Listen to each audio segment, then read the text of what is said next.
মদিনার মাটি রে সকল সুখ বুঝিত ওহর কপালে ও মদিনার মাটি রে সকল সুখ বুঝিত ওহর কপালে ও মদিনা রে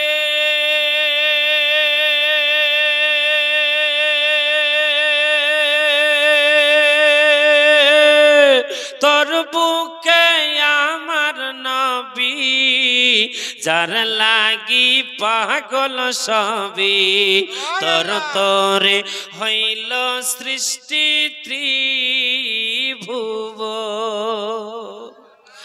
ও মদিনা রে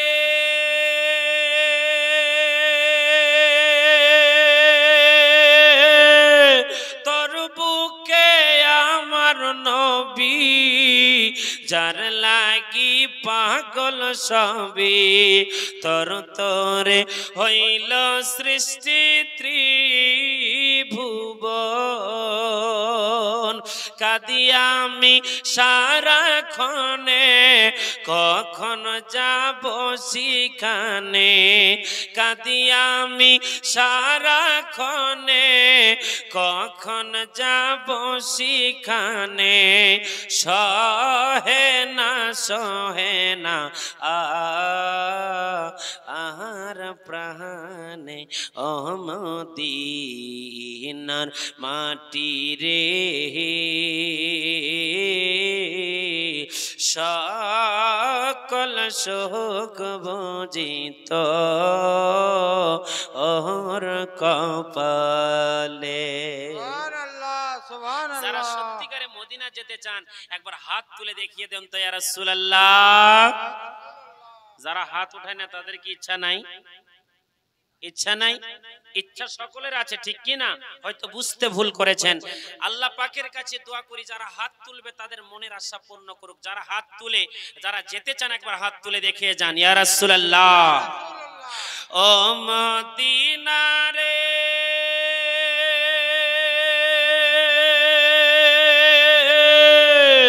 তোর বুকে গেলে আমি কত সুখী হতাম জানি তোরে আমি বুঝাইব কেমনে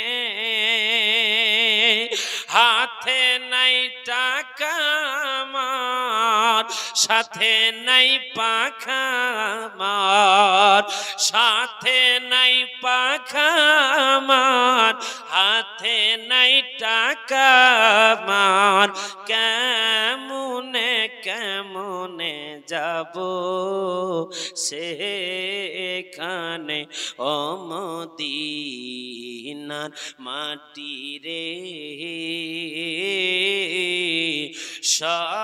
সকল সুখ বুঝিত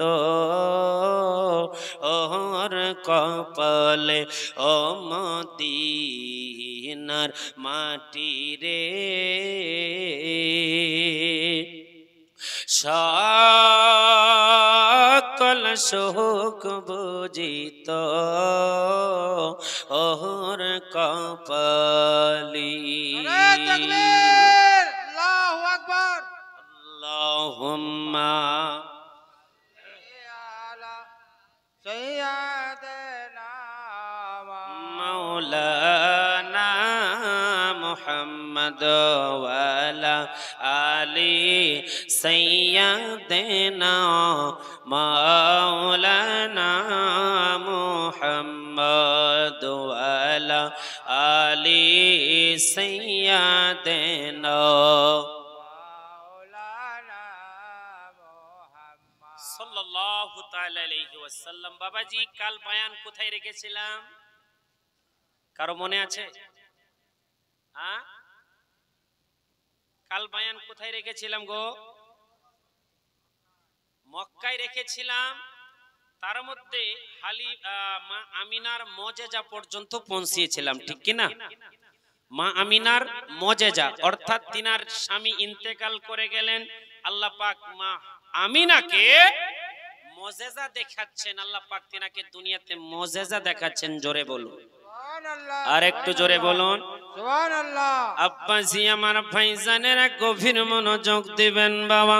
ও আমার লক্ষ্মী ডাঙ্গারা বাবারাও, আমার ভাইজানেরা, পর্দার আড়ালের মা ও বোনেরা, নবী মুস্তাফা যখন আমিনার পেটের মধ্যে এসে গেল বাবা, আমিনা বুঝতে পারে না, আমিনা কল্পনা করতে পারে না যে আমিনার পেটের মধ্যে কোন রকম বাচ্চা আছে কিনা।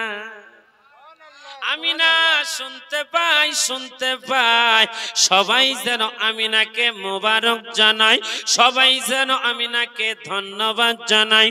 ওগো আমিনা, তোমাকে ধন্যবাদ জানাই, তোমাকে মোবারক জানাই, তুমি দয়ার নবীর মা হতে চলেছো। আমিনা পেটের মধ্যে হাত দেয়, পেট ফুলে নাই বাবা, পেট ফুলে নাই। আমাদের সাধারণত মায়ের পেটে যদি বাচ্চা আসে, 3 মাসের বাচ্চা হলে বোঝা যায়, 4 মাসের বাচ্চা হলে বোঝা যায়।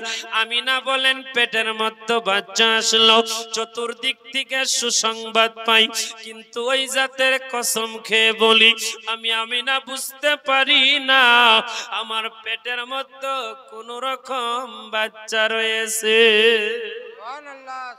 কারণ আমার আল্লাহ পাক পবিত্র কালামুল্লাহর মধ্যে ঘোষণা করলেন, কদ জাআকুম মিনাল্লাহি নূরুন ওয়া কিতাবুম মুবিন।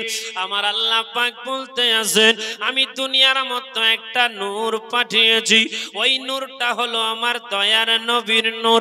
ওই নূরটা আব্দুল্লাহর কপালে ছিল। নবী মুস্তাফা দুনিয়ার মধ্যে আগমন করবে বলে আব্দুল্লাহ আমিনাকে বিবাহ করে আব্দুল্লাহর নূরটা আমিনার পেটের মধ্যে দাখিল হয়ে গেল। আরো জোরে বলুন, পেটের মধ্যে দাখিল হয়ে গেল। আব্বাজি আমার ভাইজানেরা, রবিউল আউয়াল মাসে সোমবারের দিন সকালে শুভ সাদিকে রাত যেন বুঝতে পারলো আজকে দুনিয়ার মধ্যে নবীজি আগমন করবে, দিন যেন বুঝতে পারলো দুনিয়াতে দয়ার নবী আমার আগমন করবে। রাত যেন ঝগড়া করতে শুরু করে দিল, দিন যেন ঝগড়া করতে শুরু করে দিল। আমার আল্লাহ পাক বলতেছেন ও রাত ও দিন শুনে রেখে দাও, আমি আল্লাহ পাক আমার হাবিবুল্লাহকে রাত্রের মধ্যে পাঠাবো না, আমার হাবিবুল্লাহকে দিনের মধ্যে পাঠাবো না, দুইজনকে ভাগ করিয়া আমি আল্লাহ মাঝখানে পাঠাইবো। কারণ আমি আল্লাহ পাক যদি রাত্রের বেলায় হাবিবকে পাঠাই, রাত বলবে আমি বড় ধন্য, দিন তখন মনটা খারাপ করে দিবে। দিনের মধ্যে যদি হাবিবুল্লাহকে পাঠাই, রাত কষ্ট পাবে। রাতের বেলায় যদি হাবিবুল্লাহকে পাঠাই, দিন কষ্ট পাবে। ও রাত দিন তোমরা ঝগড়া করিও না, আমি আল্লাহ পাক এমন সময় দুনিয়াতে হাবিবুল্লাহকে পাঠাই, ওই সময়টা হবে শুভ সাদি। আরো জোরে বলুন সুবহানাল্লাহ। শুভ সাদি কাকে বলা হয় জানেন? না থাকবে রাত, না থাকবে দিন, সমান সমান থাকবে। আমরা দেখবেন ফজরের নামাজ পড়ে যখন বেরিয়ে যায় তখন আকাশটা হয় পরিষ্কার, আর দিনে এই জমিন কিন্তু হয়ে থাকে অন্ধকার, ঠিক কি না? আকাশ পরিষ্কার, জমিনটা হয় একটু অন্ধকার। দূরে যদি কাউকে দেখা যায় বাবাজি বোঝা যায় না ওইটা কুদ্দুস আব্দুল কুদ্দুস আলী, ওইটা মোবারক আলী, ওইটা অমুক মৌলবি, ওইটা অমুক মৌলবি, বোঝা যায় না। ওইরই সময় হচ্ছে শুভ সাদিক। জোরে বলুন আর জোরে বলুন আব্বাজি আমার ভাইজানেরা আমিনাকে জানো হযরতে আদম নবী শুভেচ্ছা জানাই হযরতে মুসা নবী শুভেচ্ছা জানাই হযরতে ইব্রাহিম নবী মুবারক জানাই হযরতে দাউদ নবী মুবারক জানাই আমিনা বুঝতে পারে না পেটের মধ্যে কোন রকম বাচ্চা রয়েছে কিনা আমিনা চিন্তায় পড়ে গেল টেনশনের মধ্যে পড়ে গেল আমার আল্লাহ পাক বলেন ও জিবরাইল তুমি আর থেমে থাকিও না আমার হাবিবুল্লাহ 12 রবিউল আউয়ালে শুভ শাদীকে বাবাজি সোমবারের দিন সকালে আমার কামলিওয়ালা নবী মা আমিনার বাড়িতে আগমন করবে গো জিবরাইল তুমি আর আমি আমার কাছে থাকিও না তুমি আসমানের মধ্যে না থাকিও জমিনের মধ্যে চলিয়ে যাও ও জিবরাইল একা যেও না তুমি সঙ্গে 3টা ঝান্ডা নিয়ে যাও সুবহানাল্লাহ সুবহানাল্লাহ জোরে বলুন সুবহানাল্লাহ কয়টা ঝান্ডা জোরে বলুন 3টা ঝান্ডা নিয়ে যাও আল্লাহ পাক বলতে আছেন ও জিবরাইল 3টা ঝান্ডা নিয়ে যাও জিবরাইল বলে আল্লাহ গো ঝান্ডা আমি কোথায় লাগাবো আমার আল্লাহ পাক বলে ন জিবরাইল একটা ঝান্ডা মশরিকে লাগাইবে একটা ঝান্ডা মাগরিবে লাগাইবে আর একটা ঝান্ডা আমি আল্লাহর কাবা ঘরের ছাদের উপরে লাগাবে সুবহানাল্লাহ আরো জোরে বলুন সুবহানাল্লাহ মাইকটা বাবু ঠিক করো বাবু একটু ইকো দাও ভাই কষ্ট হচ্ছে বলতে আব্বাজি আমার ভাইজানেরা আমার সুখী মানুষেরা গভীর মনোযোগ দিবেন বাবা আল্লাহ পাকের কথা শুনিয়া হযরতে জিবরাইল ফেরেশতা একটা নয় দুটা নয় 3টা ঝান্ডা নিয়ে জমিনের মধ্যে আসতে লাগলো বাবা আমার আল্লাহ পাক বলে জিবরাইল তুমি একা যাচ্ছ কেন সাথে ঝান্ডা নিয়ে যাও আর 70,000 ফেরেশতা নিয়ে যাও সুবহানাল্লাহ সুবহানাল্লাহ ধ্যান আছে তো ধ্যান আছে গো ধ্যান যদি না থাকে বক্তব্য বুঝতে পারবেন না আব্বাজি আমার ভাইজানেরা হযরতে জিবরাইল আমিন একটা নয় দুটা নয় 3টা ঝান্ডা নিয়ে নিল 70,000 ফেরেশতা নিয়ে আহা মক্কার সরজমিনে হাজির হয়ে গেল আমার আল্লাহ পাক বলে ও মিকাইল তুমি কেন থেমে আছো তুমি 70,000 ফেরেশতা নিয়ে যাও ও ইসরাফিল ফেরেশতা তুমি কেন থেমে আছো নবী কামলিওয়ালা দুনিয়াতে আগমন করবে তুমি একটা নয় দুটা নয় 70,000 ফেরেশতা নিয়ে যাও আল্লাহকে জিজ্ঞাসা করে ওগো আমার আল্লাহ দুনিয়াতে এত নবী তুমি পাঠিয়েছো আমাদেরকে কোনোদিন পাঠাও নাই কোনোদিন যেতে বলো নাই আজ তোমার কামলিওয়ালা নবী দুনিয়াতে আগমন করবে এত ফেরেশতা নিয়ে যাওয়ার কারণ কি আমার আল্লাহ পাক বলেন ও ফেরেশতা শুনে রেখে দাও জেনে রেখে দাও আমার নবীকে আমি এতিম করেছি সুবহানাল্লাহ আরো জোরে বলুন সুবহানাল্লাহ আমার নবীকে আমি এতিম করেছি আব্দুল্লাহকে আমি আল্লাহ করে নিয়েছি ওই নবী মুস্তাফা আমি আল্লাহর সবথেকে প্রিয় বন্ধু আমার দোস্ত হলো আমার নবী ওই নবী মুস্তাফা দুনিয়াতে আগমন করার সঙ্গে সঙ্গে তোমরা নবীর উপরে দরুদ পাঠ করবে নবী মুস্তাফার উপরে সালাম জানাবে আমার নবী মুস্তাফা তোমাদেরকে দাঁড়িয়ে দাঁড়িয়ে সালাম জানাবে সুবহানাল্লাহ সুবহানাল্লাহ শোনার চান বন্ধুরা আমার সুখী মানুষেরা হযরতে ইসরাফিল ফেরেশতা আল্লাহর কথা শুনিয়া জমিনের মধ্যে চলিয়া আসিল জমিনের মধ্যে আসিল কাবা মক্কা নগরে আসিল নবী মুস্তাফা আসার সময় হয়ে গেল আল্লাহ পাক বলতে আছে ও জিবরাইল জান্নাতে একটু খবর দাও জান্নাতে একটু বলে দাও গিলিমান যেন 4টা যায় জোরে বলো সুবহানাল্লাহ সুবহানাল্লাহ গিলিমান মানে হচ্ছে মহিলারা 4টা জান্নাতি মহিলা যেন আমিনাকে সাহায্য করতে যায় জোরে বলো সুবহানাল্লাহ আমাদের যখন বাচ্চা হয় তখন হয়তো আমাদের পাশে দাইমা দাঁড়ায়, ঠিক কি না? কথা বুঝবেন, দাইমা আমাদের পাশে দাঁড়ায়।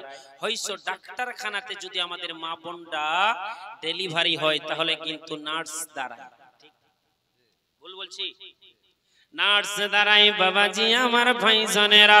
আল্লাহ পাক বলতেছে আহা গিলিমানদেরকে তুমি 4টা পাঠিয়ে যাও, জান্নাতি রমণী নারী 4টা পাঠিয়ে দাও আমিনার বাড়িতে, যে যেন আমিনা দুনিয়ার মধ্যে যখন মোহাম্মদ আগমন করবে আমিনাকে যেন একটু সাহায্য করে, আমিনার যেন কোন রকম সমস্যা না হয়। ওই 4টা রমণী নারী আমিনার বাড়িতে চলে গেলেন। দরজার মধ্যে ঠক ঠক করে আওয়াজ দেয়, আমিনা দরজাটা খুলে দিলেন আর বলতে আছে ও রমণী নারী, এত সুন্দর তোমাদের চেহারা, তোমাদের শরীর থেকে খুশবু আসতে আছে, সুন্দর ড্রেস পরেছো, সত্যি করে বলো তোমার নাম কি? আরো জোরে বলো, আর একটু জোরে। আমিনা বলতে আছে বলো বলো তোমার নাম কি? বলে আমিনা রে, আহা কবি কবি কবির ছন্দই বলতে আছে চিনলে না গো আমিনা বিবি, চিনলে না গো তুমি আদম নবীর বিবি গো, আমি হাওয়া নামটি জানি। আরো জোরে বলুন। আহা আবার জিজ্ঞাসা করছে তোমার নাম কি?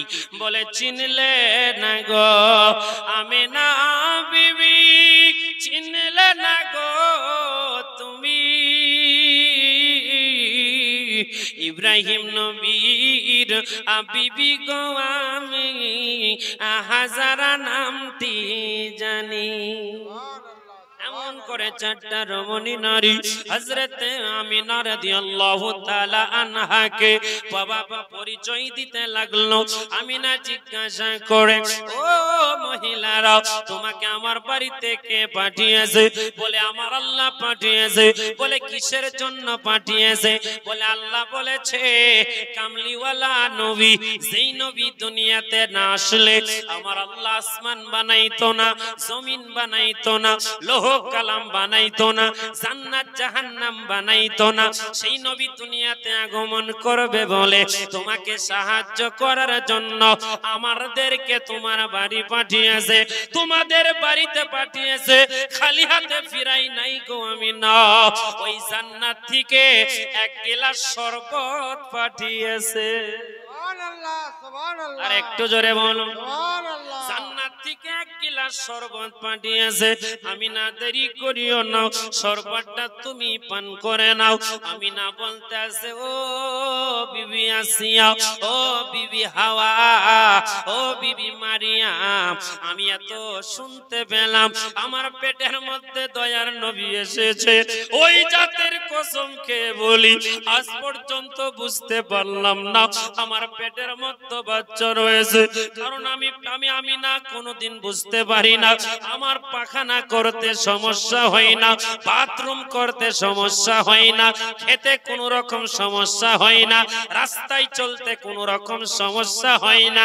কিন্তু বিবি রে, তোমরা কি জানো আমি না মাঝে মাঝে দেখতে পাই আমার পেট থেকে যেন একটা নূরের জ্যোতি বেরিয়ে যায়।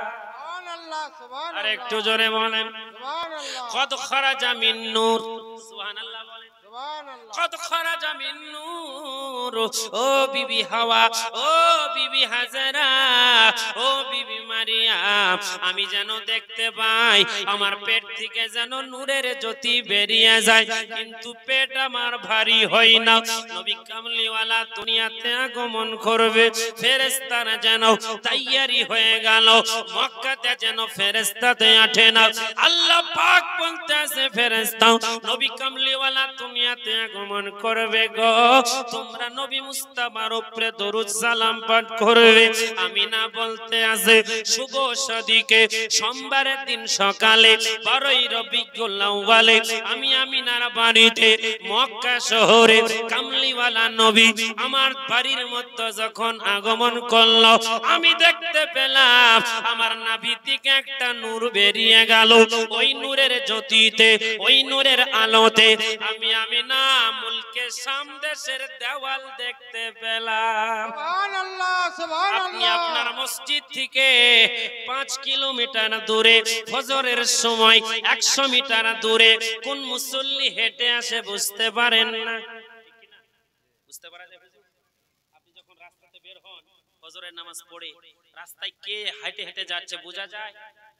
সেই সময় শুভ সাদিক থাকে, অর্থাৎ হালকা রাত হালকা দিন। আমি না বলতে আছে বাবাজি আমি বুঝতে পারলাম না, কিন্তু আমার পেট থেকে একটা নূরের জ্যোতি বেরিয়ে গেল। ওই নূরের জ্যোতিতে আমি মুলকে শামে দেশের দেওয়াল দেখতে পেলাম। নবী মুস্তাফা দুনিয়াতে আগমন করলেন। আমি না বলতে আছে পৃথিবীর মানুষেরা শুনে রেখে দাও, জেনে রেখে দাও, আমার কামলিওয়ালা নবী যখন দুনিয়াতে আগমন করলো, আমি না বুঝতে পারলাম না দুনিয়াতে আগমন করলো, কিন্তু দেখলাম নূর বেরিয়ে গেল। আমার হাবিবুল্লাহকে দেখতে পেলাম। বাবাজি আমি না দেখতে পেলাম আমার মোহাম্মদ যখন দুনিয়াতে আগমন করলো, এত সুন্দর চুল যেন কে আশ্রিয়ে দিয়েছে। সুবহানাল্লাহ। চিরুনি দিয়ে কে যেন চুল আশ্রিয়ে দিয়েছে, বাবা কে যেন তেল মাখিয়ে দিয়েছে। আমরা উলঙ্গ অবস্থায় দুনিয়াতে আসি। আমি না বলতে আছে আমার মোহাম্মদকে আমি উলঙ্গ দেখলাম না, আমার মোহাম্মদকে কে যেন জান্নাতি পোশাক পরিয়ে দুনিয়াতে ভূমিষ্ঠ করেছে। সুবহানাল্লাহ আমি দেখতে পেলাম আমার নারীর সঙ্গে মোহাম্মদের কোন রকম সম্পর্ক ছিল না। আমি বিবি মারিয়ামকে জিজ্ঞাসা করলাম, ও বিবি মারিয়াম তুমি আমার নারী কেটেছো নাকি? ও বিবি হাওয়া তুমি আমার নারী কেটেছো নাকি? ও বিবি আসিয়া তুমি আমার নারী কেটেছো নাকি? 3-4টা মহিলা জবাব দিল, আমি না রে ওই জাতের কসম খেয়ে বলি তোমার মোহাম্মদকে আমরা নারী কাটি নাই। আমি না বলে আমার নবী দুনিয়ার মধ্যে আগমন করলো নারী কাটা অবস্থায়।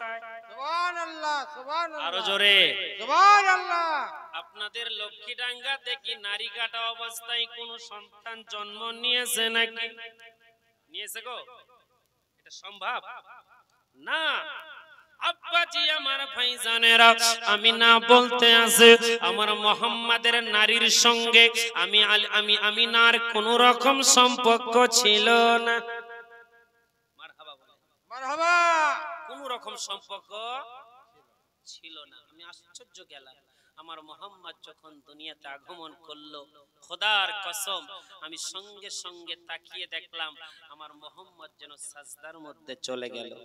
সুবহানাল্লাহ সুবহানাল্লাহ আপনারা কি রাগ করছেন, দুঃখ পাচ্ছেন? একবার জোরে বলেন তো সুবহানাল্লাহ। সুবহানাল্লাহ আমি একটা মানুষ হয়ে যদি এত চিল্লিয়ে চিল্লিয়ে আপনাদের বয়ান শোনাতে পারি, আপনারা এতটি মানুষ কি জোরে সুবহানাল্লাহ বলতে পারবেন না? একবার যদি সুবহানাল্লাহ বলে, আল্লাহ রাসূল বলেন জান্নাতে একটা করে গাছ গাড়া। মারহাবা বলেন তো খাস্তাবেন না, নবীর প্রতি মহব্বত রেখে সুবহানাল্লাহ জোরে জোরে বলবেন। আপনারা যখন জোরে জোরে সুবহানাল্লাহ বলবেন তখন আমার উৎসাহ বাড়বে, মনে হচ্ছে মানে আপনাদের আকর্ষণটা রয়েছে, ঠিক কি না? সোনার চান বন্ধুরা আমার সুখী মানুষেরা আমি না বলতে আছে নবী কামলিওয়ালা যখন দুনিয়ার মধ্যে আগমন করলো, আমি না লক্ষ্য করে দেখলাম নবী আমার সাজদার মধ্যে চলিয়া দুরূদ পড়েন আল্লাহুম্মা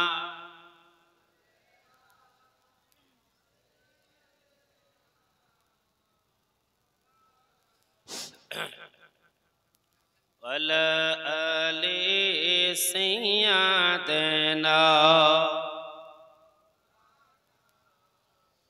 আম্মা ওয়ালা আলি সাইয়্যিদানা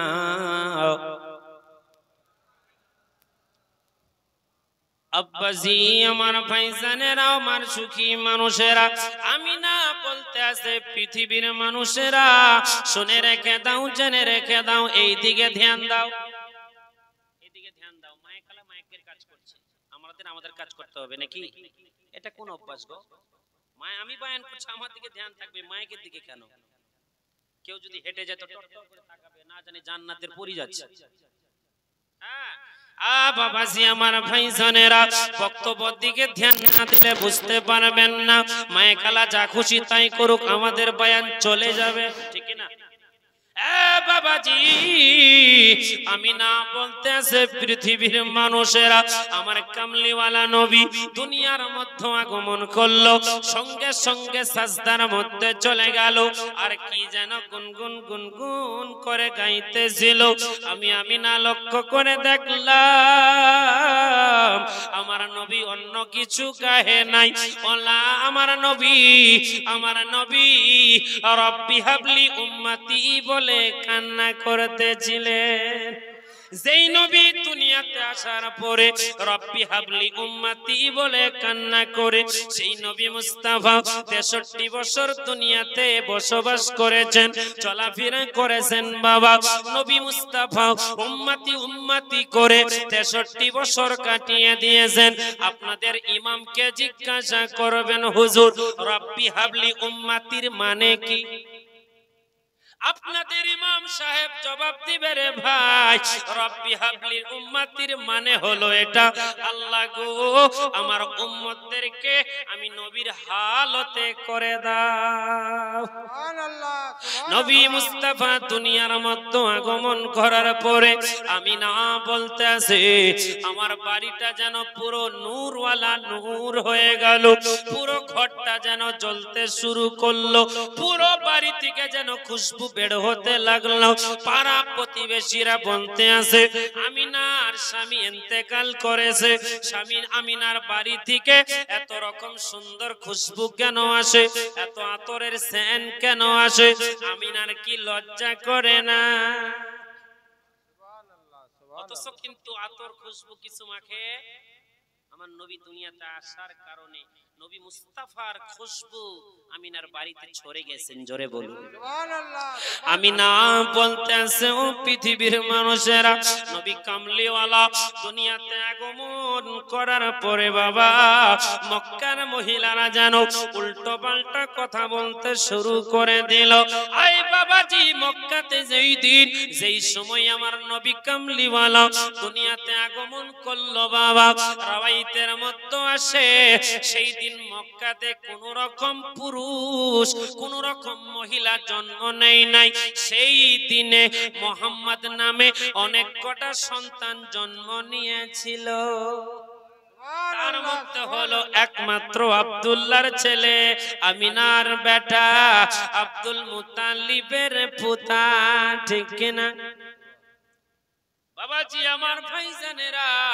আব্দুল মুত্তালিব সেই মুহূর্তে বাড়িতে ছিল না মক্কাতে যেন খিদমত করতে ছিল মক্কাতে ঝাড়ু দিতে ছিল আব্দুল মুত্তালিব মক্কা খিদমত কাবা ঘর খিদমত করতে করতে যেন দেখতে পাই কাবা ঘরটা যেন আহা অন্য কারো দিকে ঘিলে না অন্য কারো বাড়ির দিকে ঝুলে না অন্য কারো বাড়ির দিকে ঝুঁকে না আমার আমিনার বাড়ির দিকে মক্কাটা কাবা ঘরটা যেন ঝুঁকতে শুরু করে দিল সুবহানাল্লাহ সুবহানাল্লাহ আমি আশ্চর্য গেলাম এতদিন আমার কাবা ঘর আল্লাহর কাবা ঘর কোনদিন ঝুঁকলো না আজকে কেন কাবা ঘরটা ঝুঁকলো আব্দুল মুত্তালিব কনফার্ম হয়ে গেল এই দুনিয়াতে আমার মোহাম্মদ আগমন করেছে বলে তার জন্যই কবি বলতে আছে আজ আমিনার ঘরে আজ আমিনার ঘরে মা আমিনার ঘরে হুর পরীর মেলা রে আজ আমিনার ঘরে সবাই মিলে বলো বাবা ভালো লাগবে সবাই মিলে বললে আল্লাহ পাক আপনাদের জবানে মাহফিল কবুল করবে আপনারা শুধু বলেন আজ আমিনার সকলে বলেন আজ আমিনার ঘরে মা আমিনার ঘরে আজ আমিনার ঘরে মা আমিনার ঘরে হুর পরীর মেলা রে আজ আমিনার ঘরে আজ আমিনার ঘরে জোরে আজ আমিনার ঘরে আজ আমিনার ঘরে ওর পরের মেলা রে আহা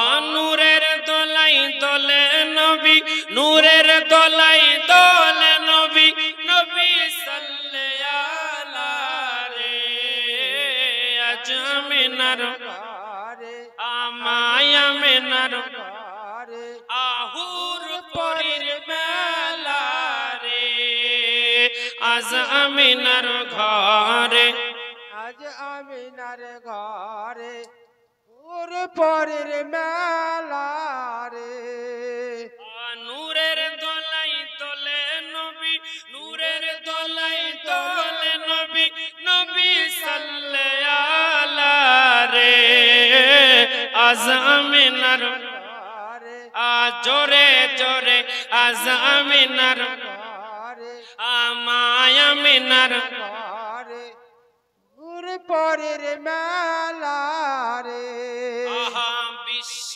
নবীর আগমনে জোরে বলে সুবহানাল্লাহ আহা বিশ্ব নবীর আগমনে কাবা শরীফ ঝুঁকে বলে বিশ্ব নবীর আগমনে কাবা শরীফ ঝুঁকে বলে দরুদ পড়ো সবাই মিলে কামলিওয়ালা এলো রে আজ আমিনার ঘরে আজ আমিনার ঘরে আমায় আমিনার ঘরে এর পরের মেলা রে আজ আমিনার ঘরে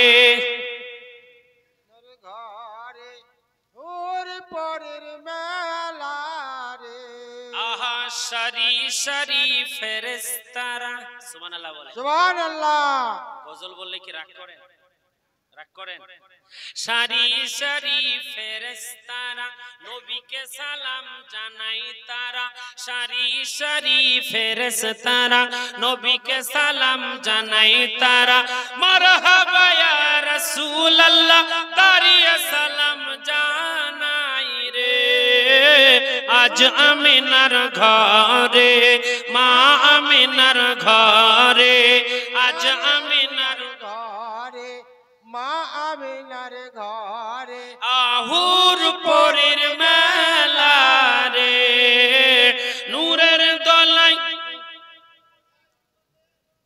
নূরের দোলাই দোলে নবী নূরের দোলাই দোলে নবী নবী সাল্লাল্লাহু রে আজ আমিনার ঘরে আজ আমিনার ঘরে আজুর পরের মেলা রে আহা সুবহানাল্লাহ আল্লাহ পাক আপনাদের জবানকে কবুল করুক সকলে জোরে বলেন আমিন আমিন। আব্বাজি আমার ভাইজানেরা সুখী মানুষেরা কাবা ঘরটা যেন ঝুঁকে আমিনার বাড়ির দিকে ঝুঁকে গেল আব্দুল মুত্তালিব বুঝে ফেললো আমার দয়ার নবী আব্দুল্লাহর ছেলে দুনিয়াতে আগমন করেছে আব্দুল মুত্তালিব আর যেন থামলো না বয়স্ক হয়ে গিয়েছে লাঠিটা নিয়ে গুটি গুটি পায়ে যেন আমিনার বাড়ির দিকে যায় আর যেন দেখতে পায় রাস্তা অনেক জ্যাম রাস্তা অনেক ভিড় যেতে পারে না কাদের কারণে ভিড় হয়ে গিয়েছে ওই ভিড় কোনো মক্কার মানুষের নয় ওই ভিড় কোনো তায়েফের মানুষের নয় ওই ভিড়টা হলো ফেরেশতাদের ভিড় সুবহানাল্লাহ আরো জোরে সুবহানাল্লাহ বলুন সুবহানাল্লাহ ফেরেশতাদের ভিড় জমে গেল আব্দুল মুত্তালিব যেন যেতে পারে না মনটা চটপট করে দাদুজানকে দেখবো বলে মনটা চটপট করে মোহাম্মদকে দেখবে বলে বাবাজি লাঠি দিয়ে হেঁটে হেঁটে আমিনার বাড়ির কাছে চলিয়ে গেল দরজার মতো আওয়াজ করে আমিনা বলতে আছে কে গো দরজার মতো আওয়াজ করো আব্দুল মুত্তালিব বলে বৌমা নয়, আমি হলাম আব্দুল মুত্তালিব। ও বৌমা, মোহাম্মদ দুনিয়াতে আগমন করেছে, আমার মনটা মানে না রে। এতিম ছেলেটাকে আমার কোলে একটু উঠিয়ে দাও, আমি আব্দুল মুত্তালিব আমার মোহাম্মদকে চুমু খাবো। আব্দুল মুত্তালিব এমন কথা বলার পরে কোন রাওয়ায়াতের মধ্যে আসছে বাবা, দরজার মধ্যে যখন ধাক্কা মেরে দিল, আব্দুল মুত্তালিব দরজা থেকে চটকে পড়ে গেল। চটকে বলেন না কি বলেন? ছিটকে ছিটকে পড়ে গেল বাবা। একদিন নয়, দুদিন নয়, 3 দিন বেহুশ হয়ে পড়েছিল। আব্দুল মুত্তালিবকে আমার আল্লাহ স্বপ্নে দেখায়, আব্দুল মুত্তালিব রে, তুই কথা দিয়েছিলি তোর মুহাম্মাদের বেটা আব্দুল্লাহ ইন্তেকাল করেছে, আমিনাকে কখনো তুই কষ্ট দিবি না, আমিনাকে কখনো দুঃখ দিবি না। ও আব্দুল মুত্তালিব, তুমি তোমার পুতাকে, তোমার মুহাম্মদকে ততক্ষণ পর্যন্ত দেখতে পাবে না যতক্ষণ পর্যন্ত মুহাম্মাদের নামে আকিকা না দিবে। সুবহানাল্লাহ, সুবহানাল্লাহ। আপনাদের এখানে আকিকা হয় কি না? হয়। এ সোনার ছান বন্ধুরা, আমার সুখী মানুষেরা গুটি গুটি পায়ে দরজার কাছে চলিয়া গেল। ও বৌমা, আমিনা দরজাটা একটু খুলে দাও। আমিনা দরজা খুলে দেখে এখন পর্যন্ত ফেরেশতাদের ভিড় কমে না। বলে আমিনা, তোমার মুহাম্মদকে আমার কোলে একটু দাও। বলে আব্বাজি, মরে বড় কষ্ট লেগে গিয়েছিল। বলে কিসের জন্য কষ্ট লেগেছিল? আমার মুহাম্মদ কোলে থাকাকালীন পাক্কা 3টা ঘন্টা আমি আমিনা মুহাম্মদকে খুঁজে পাচ্ছিলাম না।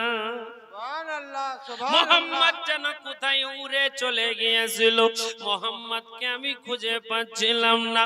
আব্দুল মুত্তালিব বলে, ও বিবি আমিনা, টেনশন করার কোনো কারণ নাই, চিন্তা করার কোনো কারণ নাই, অন্য কেউ নিয়ে যাই নাই গো, তোমার মুহাম্মদকে ফেরেশতারা নিয়ে গিয়েছিল। সুবহানাল্লাহ, সুবহানাল্লাহ। এই আমিনা, আমিনা রে, তোমার বাচ্চাটাকে একটু কোলের মধ্যে দাও। আব্দুল মুত্তালিব বাবাজি, বাবাহারা ছেলে মুহাম্মদকে কোলের মধ্যে নিয়ে বাবা চলতে শুরু করলেন কাবা ঘরে। কাবা ঘরে যাইয়া কাবা ঘরে যেন ছুঁয়ে আব্দুল মুত্তালিব আল্লাহর কাছে বলতে আছে, আল্লাহ গো, কাবা ঘর ছুঁয়ে, তোমার কাবা ঘর ছুঁয়ে আমার আব্দুল্লাহর ছেলের নাম আমি আব্দুল মুত্তালিব মুহাম্মদ রেখে দিলাম। সুবহানাল্লাহ, সুবহানাল্লাহ। কি নাম রেখে দিলাম? মুহাম্মদ। আর আমাদের নাম কি হয়? নাট, বল্টু, পল্টু। কেউ যদি হয় কালো তো কালু, কেউ যদি ধলু হয় তো ধলু, ঠিক নাই? কেউ যদি একটু ব্যাঠা হয় তো ব্যাঠা, আবার যদি কেউ লম্বা হয় তো লাম্বু। এগুলো আমাদের নাম, বুঝতে পারলেন?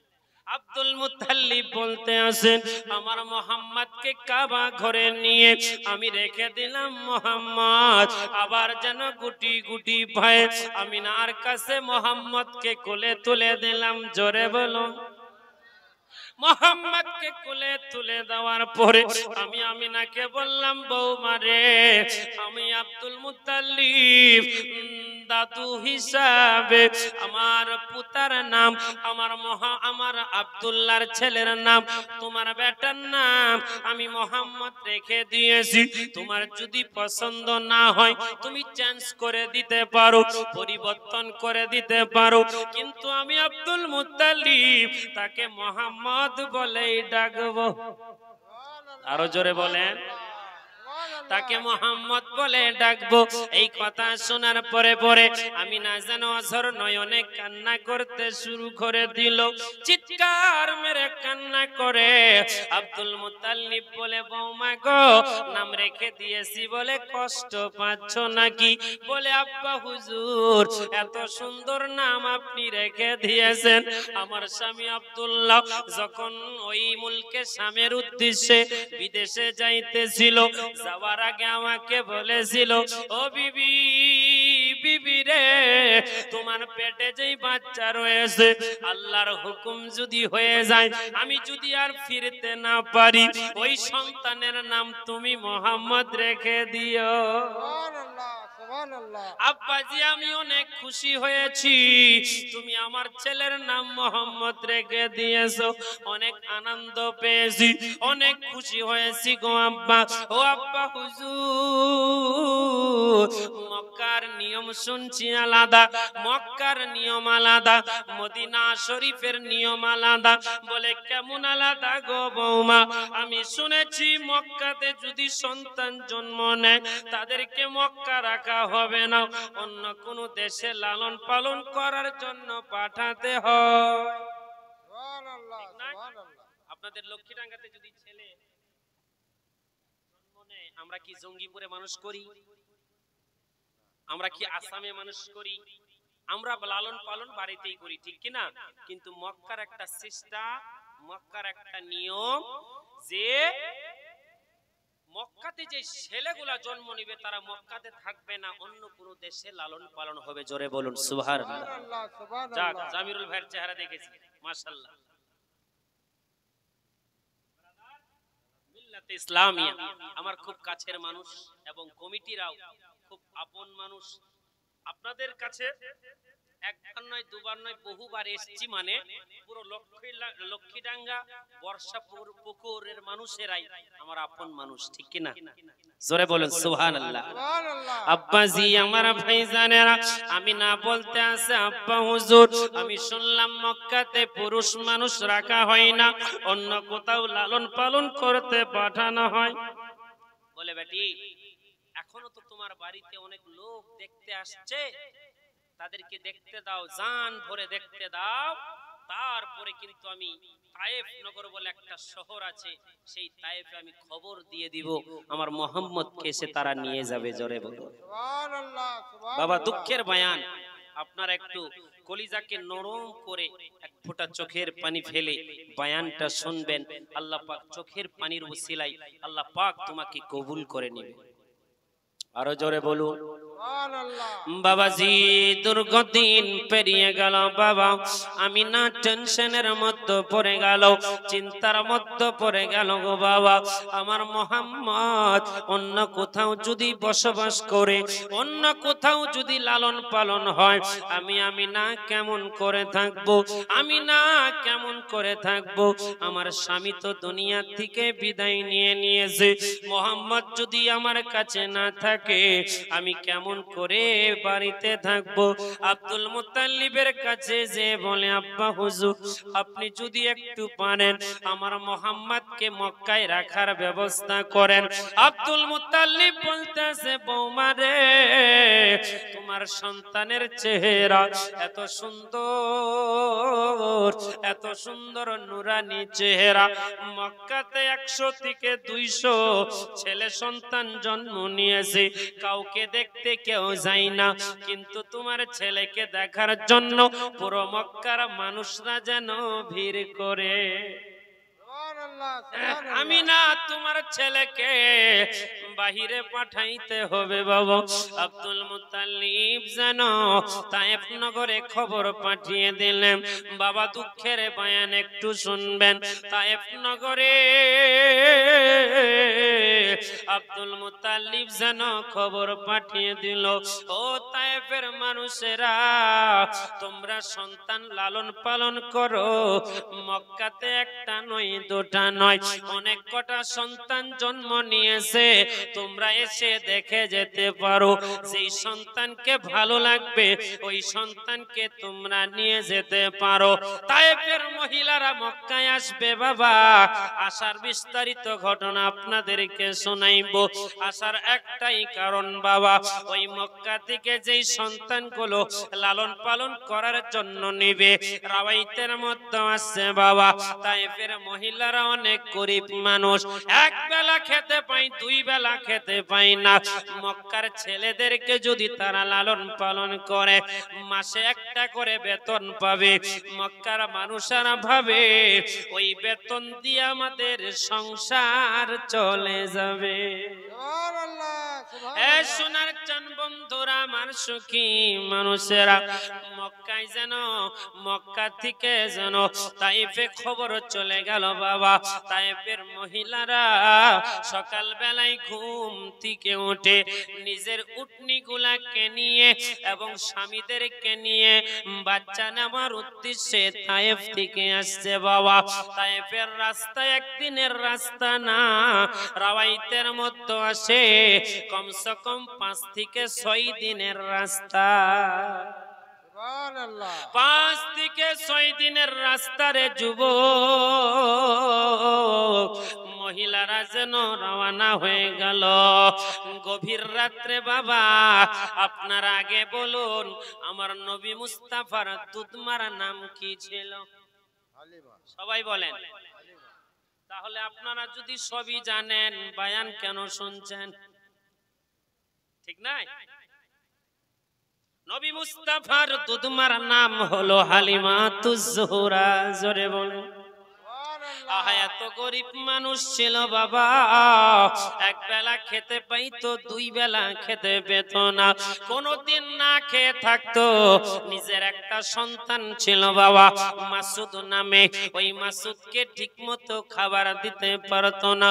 গভীর রাত্রে বাবা ওই আমিনা হালিমাতুজ জোহরা রাদিয়াল্লাহু তাআলা আনহা বাবা স্বপ্নের যুগে কে যেন দেখাচ্ছে, হালিমা তুমি আর তায়েফ নগরে থাকিও না, তুমি অনেক গরিব মানুষ, ঠিক মতো খাবার খেতে পাও না। মক্কাতে এমন একটা সন্তান জন্ম নিয়েছে যার নাম হলো মোহাম্মদ, তার দাদার নাম হলো আব্দুল মুতাল্লিব, তার বাবার নাম হলো আব্দুল্লাহ, তার মায়ের নাম হলো আমেনা। ওই সন্তানটাকে যদি তুমি তায়েফে আনতে পারো, আমার আল্লাহ তোমার মুসিবত দূর করে দিবে, আমার আল্লাহ তোমার বাড়িতে বরকত দিবে। জোরে বলেন সুবহানাল্লাহ। তার আগে তায়েফের মহিলারা নিজের উটনি নিয়ে চলতে শুরু করলো বাবা। সকাল বেলায় ঘুম থেকে উঠে ফজরের নামাজ পড়ে হালিমাতুজ জোহরা নিজের স্বামীকে বলে, ও প্রাণের স্বামী গো, মদিনাতে মক্কা থেকে খবর চলে এসেছে, তায়েফে খবর দিয়েছে মক্কাতে একটা নয়, 2টা নয়, 100টার উপরে সন্তান জন্ম নিয়েছে। আমরা যদি একটা সন্তান লালন পালন করতে পারি, আল্লাহ আমাদের বালা মুসিবত দূর করে দিবে, আল্লাহ আমাদের বাড়িতে বরকত দিবে।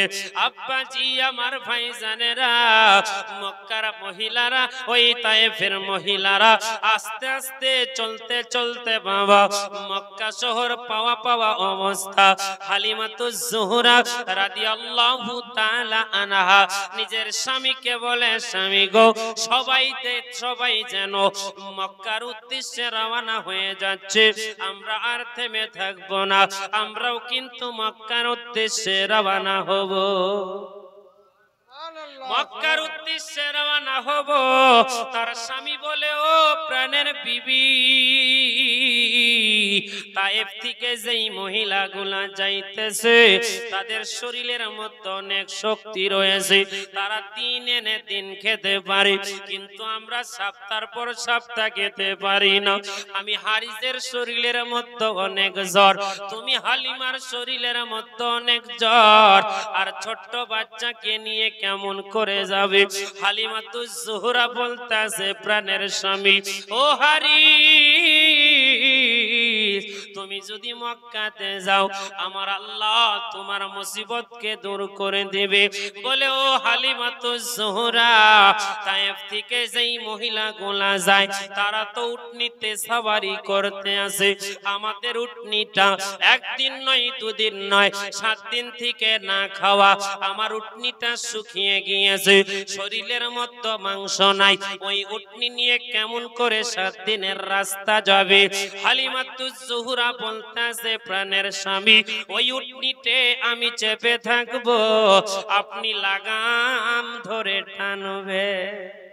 সুবহানাল্লাহ সুবহানাল্লাহ আপনি লাগাম ধরে টানবেন গো স্বামী, বলে আমাদের ছোট্ট একটা বাচ্চা রয়েছে যার নাম হলো মাসুদ, তাকে কোথায় রেখে যাবে? বলে বাড়িতে দুধ পান করিয়ে ওই মাসুদকে শুয়ে রেখে যাব। বলে তোমার বাচ্চা কি এতদিন পর্যন্ত ঘুমাইবে? বলে এমন মানুষকে আমি মক্কায় আনতে যাচ্ছি গো, তার ওসিলায় আল্লাহ পাক আমার সন্তানকে ঘুমন্ত অবস্থায় রাখবে। সুবহানাল্লাহ সুবহানাল্লাহ বলে এটা সম্ভব নয় রে হালিমা। পাশের বাড়িতে একজনকে বলে দিল, দিদি গো সবাই মক্কার উদ্দেশ্যে বাচ্চা আনতে যায়, আমি গরিব মানুষ আমিও যাব। সন্তান যদি লালন পালন করি আমাকে যেই মাসে একটা বেতন দিবে ওই বেতনে আমার সংসারটা চলে যাবে, কিন্তু 2-3 দিনের জন্য আমার বাচ্চাটাকে বাড়িতে রেখে গেলাম, যদি ঘুম থেকে উঠে কান্না করে রে দিদি খবরদার একটু আমার বাচ্চাকে দুধ পান করিয়ে দিও। সুবহানাল্লাহ সুবহানাল্লাহ হালিমাই কথা বলার পরে পরে বাবাজি স্বামী হারিসকে নিয়ে যেন চলতে শুরু করলো। বাবা উটনিটা যেন এত পাতলা পাড়া হয়ে গিয়েছে চলতে পারে না। রাওয়াইতের মধ্যে আসছে বাবা তায়েফ থেকে মক্কা পর্যন্ত ওই হারিসের উটনিটা চলতে চলতে কমসে কম 7 থেকে 8 বার জমিনের মধ্যে পড়ে গিয়েছে, আবার যেন তাকে সুস্থ করিয়া আবার তার করানো হয়েছে, আবার যেন চলতে শুরু করেছে। এমন করে চলতে চলতে বাবা মক্কা শহর পাওয়ার আগে হালিমার উটনিটা জমিনের মধ্যে পড়িয়া গেল, এমন ভাবে পড়ে গেল, এত চেষ্টা করার পরে এত কোশিশ করার পরে উটনিটাকে উঠাইতে পারল না। হালিমা বলতেছে, প্রাণের স্বামী গো উটনিটাকে এই দিক সেই দিক নিয়ে যাওয়ার দরকার নাই, আপনি উটনির কাছে বসে থাকেন, আমি মক্কাতে ঢুকে একটা বাচ্চাকে নিয়ে আসবো। জোরে বলে সুবহানাল্লাহ আপনারা কি সুবহানাল্লাহ বায়ান বুঝতে পারছেন? বুঝাতে পারছি গো? হ্যাঁ করছেন তো জীবনী, আর কি শুনবেন? আব্বাজি একবার জোরে বলেন না সুবহানাল্লাহ, সুবহানাল্লাহ আর একটু জোরে। সুবহানাল্লাহ শোনার চান বন্ধুরা আমার সুখী মানুষেরা, হালিমা বলতাছে প্রাণের স্বামীকে বসিয়ে রেখে যেন আমি মক্কাতে ঢুকিয়ে গেলাম। মক্কাতে ঢুকে যাওয়ার পরে দেখতে পেলাম বাবা অনেক তায়েফের মহিলারা আমিনার বাড়িতে ঢুকে আবার যেন বেরিয়ে চলে আসে, আবার যেন ঢুকে আবার বেরিয়ে চলে আসে। আপনারা কি জানেন বাবা ওই তায়েফ থেকে যেই মহিলাগুলো এসেছিল তারা বাচ্চা নেওয়ার উদ্দেশ্য নয়, বাচ্চা যদি নিবে তাদের খাস মাকসাদ হলো বেতন নেওয়ার উদ্দেশ্যে। তাদের উদ্দেশ্য হলো বেতন নেওয়ার উদ্দেশ্যে। আমিনার বাড়িতে ঢুকে আর জিজ্ঞাসা করে, আমিনা তোমার সন্তানটাকে আমাকে দাও, লালন পালন করব, আর মাসে কত করে টাকা দিবে বলো?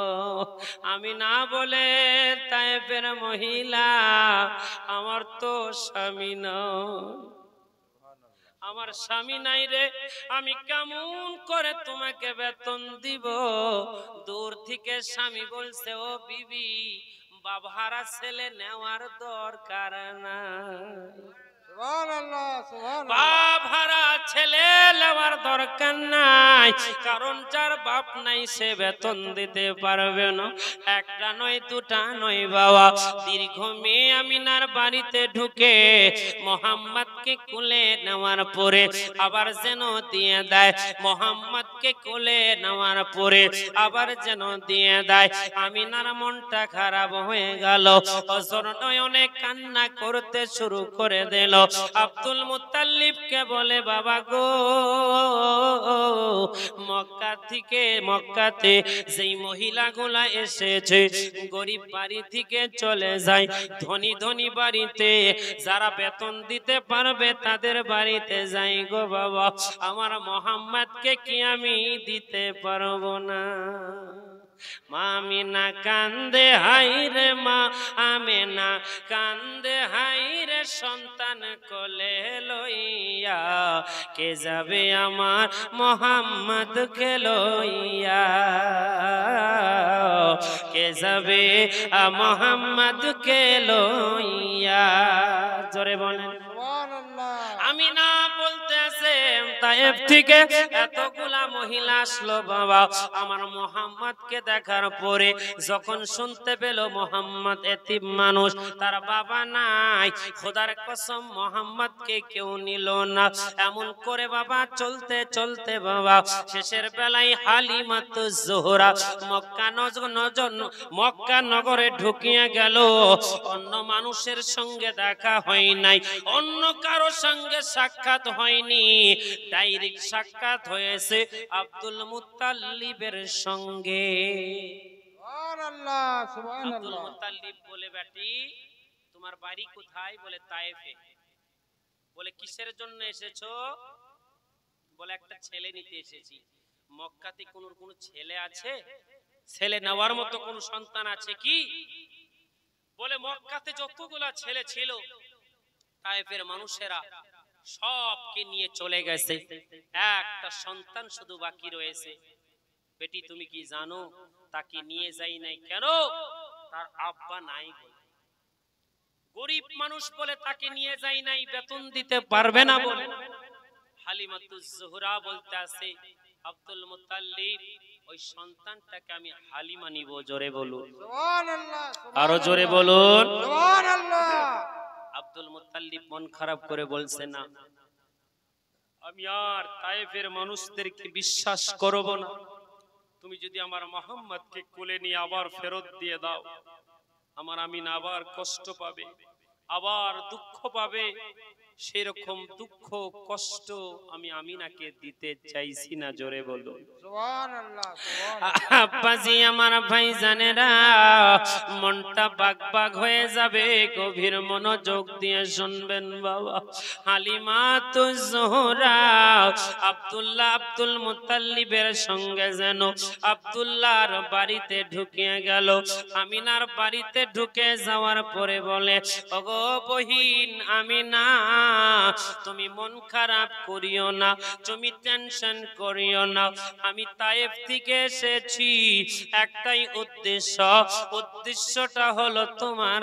সন্তানকে নেওয়ার জন্য সুবহানাল্লাহ সুবহানাল্লাহ আমিনা বলতে আছে না না রে আমি মক্কার তায়েফের মানুষদেরকে আর বিশ্বাস করব না আমার মোহাম্মদকে কোলে নিয়ে আবার যেন চলে যায় বাচ্চাকে আমাকে ফেরত দেয় আমি আমিনা অনেক কষ্ট পেয়েছি তুমি যদি আমার সন্তানকে নাও তুমিও আমার বাচ্চাকে ফেরত দিবে আপনি কি জানো হালিমা তুমি যেই বাচ্চাটাকে নিতে চাচ্ছ সে হলো বাবা হারা এতিম তার আব্বা কিন্তু আর দুনিয়াতে নাই তুমি যদি এই সন্তানকে লালন পালন করব আমি আমিনা কিন্তু তোমাকে মাসের পর মাস বেতনটা দিতে পারবো না হালিমাতুজ জোহরা বলতেছে ও বহিন আমিনা তুমি টেনশন করিও না চিন্তা করিও না আমার টাকা পয়সার দরকার নাই আমি স্বপ্নের মধ্যে দেখেছি এই সন্তান যদি আমি নিয়ে যেতে পারি আল্লাহ আমার বাড়িতে বরকত দিবে জোরে বলেন সুবহানাল্লাহ তুমি চিন্তা করিও না সন্তানকে যেন হালিমাতুজ জোহরা কোলের মধ্যে নিয়ে নিল কোলের মধ্যে নেওয়ার পরে হালিমা বলতে আছে ওই জাতের কসম কে বলি এত সুন্দর নুরানিওয়ালা চেহারা এত সুন্দর মানুষ আমি হালিমা জীবনে দেখি না সুবহানাল্লাহ এত সুন্দর নূরওয়ালা চেহারা আমি হালিমার চোখের মধ্যে কোনোদিন পরে নাই মোহাম্মদকে যখন কোলের মধ্যে নিলাম আমি হালিমার শরীরের মধ্যে যেন শিরন শুরু হয়ে গেল শরীরের মধ্যে যেন কাঁপতে শুরু করলো আমার এক সপ্তাহ থেকে শরীর খারাপ ছিল শরীরের মধ্যে জ্বর ছিল শরীরের মধ্যে ঠান্ডা লেগেছিল আমি ঠিক মতো চলতে পারছিলাম না ঠিক মতো বলতে পারছিলাম পেলাম না। মোহাম্মদকে যখন কোলের মধ্যে নিলাম, আমার শরীরটার মধ্যে যেন কোন রকম আর বেমার না। মোহাম্মদকে কোলের মধ্যে নেওয়ার পরে শরীরটা যেন সুস্থ হয়ে গেল। মোহাম্মদ এমন করে হাসলো, আমিনা বলতে আছে, ও হালিমা, তায়েফ থেকে এত মহিলারা এসেছিল, আমার মোহাম্মদ কোন মহিলাকে দেখে হাসে নাই, তুমি হালিমাকে দেখে আমার মোহাম্মদ হাসতে আছে, আর যেন হাসতে হাসতে কোলে যাইতে আছে। হালিমা বলতে আছে, আমিনা খবরদার তুমি আর না করিও না, তোমার ছেলেকে আমাকে দাও, আমি লালন পালন করে আবার তোমাকে ফেরত দিয়ে যাব। এই কথা শোনার পরে পরে বাবা আমিনা যেন অঝর নয়নে কান্না করে। আব্দুল মুত্তালিব মাথার মধ্যে হাত দেয়, ও বৌমা আমিনা, তুমি টেনশন করিও না, চিন্তা করিও না, হালিমা যদি তোমার বাচ্চাকে নিয়ে যায়, আমার ছেলেদেরকে মাঝে মাঝে পাঠাইবো তোমার মোহাম্মদকে দেখার জন্য, আর তোমাকে সঙ্গে নিয়ে যাব তোমার মোহাম্মদকে দেখানোর জন্য, তুমি টেনশন করিও না, চিন্তা করিও না। এই কথা বলার পরে হালিমাতুজ জোহরা আমিনার কাছ থেকে বিদায় নিয়ে নিবে। আমিনা বলতে আছে, হালিমা আমার ছেলেকে আরেকটা বার আমার কোলে দাও। আরো জোরে বলেন সুবহানাল্লাহ। আমার মোহাম্মদকে আরেকবার কোলের মধ্যে দাও, আমি মা শেষবারের মতো একবার দেখব। মোহাম্মদকে কোলের মধ্যে নিয়ে কপালের মধ্যে চুমো খেলো, ঠোঁটের মধ্যে চুমো খেলো, মোহাম্মদের চোখের মধ্যে পানি চলে এলো। আমিনার কান্না দেখে আব্দুল মুত্তালিব আর থাকতে পারে না, চোখের পানি ফেলে কান্না করে। আমিনা বলে, হালিমা তুমি আমার কাছে কথা দাও, আমার মোহাম্মদ তোমার বাড়িতে যতদিন থাকবে কোনদিন তুমি কষ্ট দিবে না। সুবহানাল্লাহ সুবহানাল্লাহ। হালিমাতুজ জোহরা বলছে, আমিনা তোমার কাছে কথা দিলাম গো, কাবা ঘর সামনে রেখে তোমার কাছে ওয়াদা করলাম আমার মোহাম্মদকে কোনদিন কষ্ট দিব না। বাবাজি এই কথা বলার পরে হালিমাতুজ জোহরা যেন মক্কা থেকে বেরিয়ে গেল মোহাম্মদকে নিয়ে যখন যেই জায়গাতে স্বামী বসেছিল, এবার আপনারা বলুন তার স্বামীর নাম কি ছিল? সবাই বলেন। হারিস ছিল। তাহলে ধ্যান আছে নাকি হুজুর? হ্যাঁ হুজুর এখানে আছেন। আব্বাজি আমার ভাইজানেরা, ও আমার সুখী মানুষেরা, হালিমাতুজ জোহরা বলতেছে, পৃথিবীর মানুষ শুনে রেখে দাও, জেনে রেখে দাও, আমি যখন মোহাম্মদকে কোলের মধ্যে উঠিয়া সঙ্গে সঙ্গে নিয়ে যাইতেছিলাম আমার প্রাণের স্বামীর কাছে, যাওয়ার পরে সালাম দিলাম, আসসালামু আলাইকুম প্রাণের স্বামী। স্বামী বলতে আছে, তোমার নাম কি? চিনতে পারে না, সুবহানাল্লাহ বলে। আর একটু জোরে সুবহানাল্লাহ। স্বামী চিনতে পারে না, বলতে আছে, তুমি হঠাৎ করে সালাম দিচ্ছ কেন? আপনার নাম কি? বলে, আমার নাম হলো হালিমা, আপনি হলেন আমার প্রাণের স্বামী।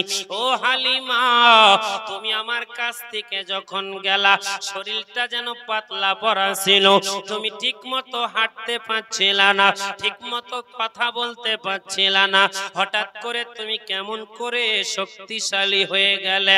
বলতে আছে, প্রাণের স্বামী গো, আমি মোহাম্মদকে কোলে নেওয়ার পরে পরে আমার শরীরের মধ্যে জ্বর ঠান্ডা দূর হয়ে গিয়েছে। সুবহানাল্লাহ। আর একটু জোরে বলেন সুবহানাল্লাহ। এ হারিস, তোমারও তো শরীর খারাপ, একদিন নয় এক সপ্তাহ থেকে শরীর খারাপ, তুমি একটু বাচ্চাটাকে কোলের মধ্যে নাও, আল্লাহর রহমত বাচ্চার প্রতি রয়েছে, বাচ্চার ছোঁয়াটা যদি তুমি স্বামী নাও, তুমিও কিন্তু সুস্থ হয়ে যাবে।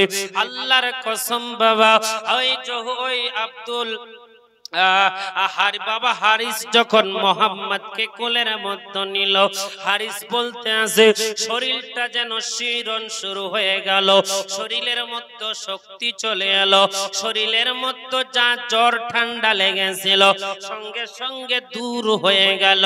আমি বুঝতে পারলাম আমাকে তায়েফ নগরে আবার যেতে হবে।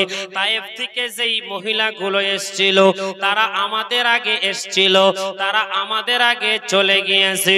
হালিমাতুজ জোহরা বলতেছে প্রাণের স্বামী গো, মুহাম্মাদের ছোঁয়াটা আমাদের উটনির মতো লাগাও, আল্লাহর হুকুমে মুহাম্মাদের ওসিলায় আমাদের উটনিটা সুস্থ হয়ে যাবে। সুবহানাল্লাহ। কি খেলা খেলাইছো ও দয়াল রে দয়াল, তোর খেলা চমৎকার,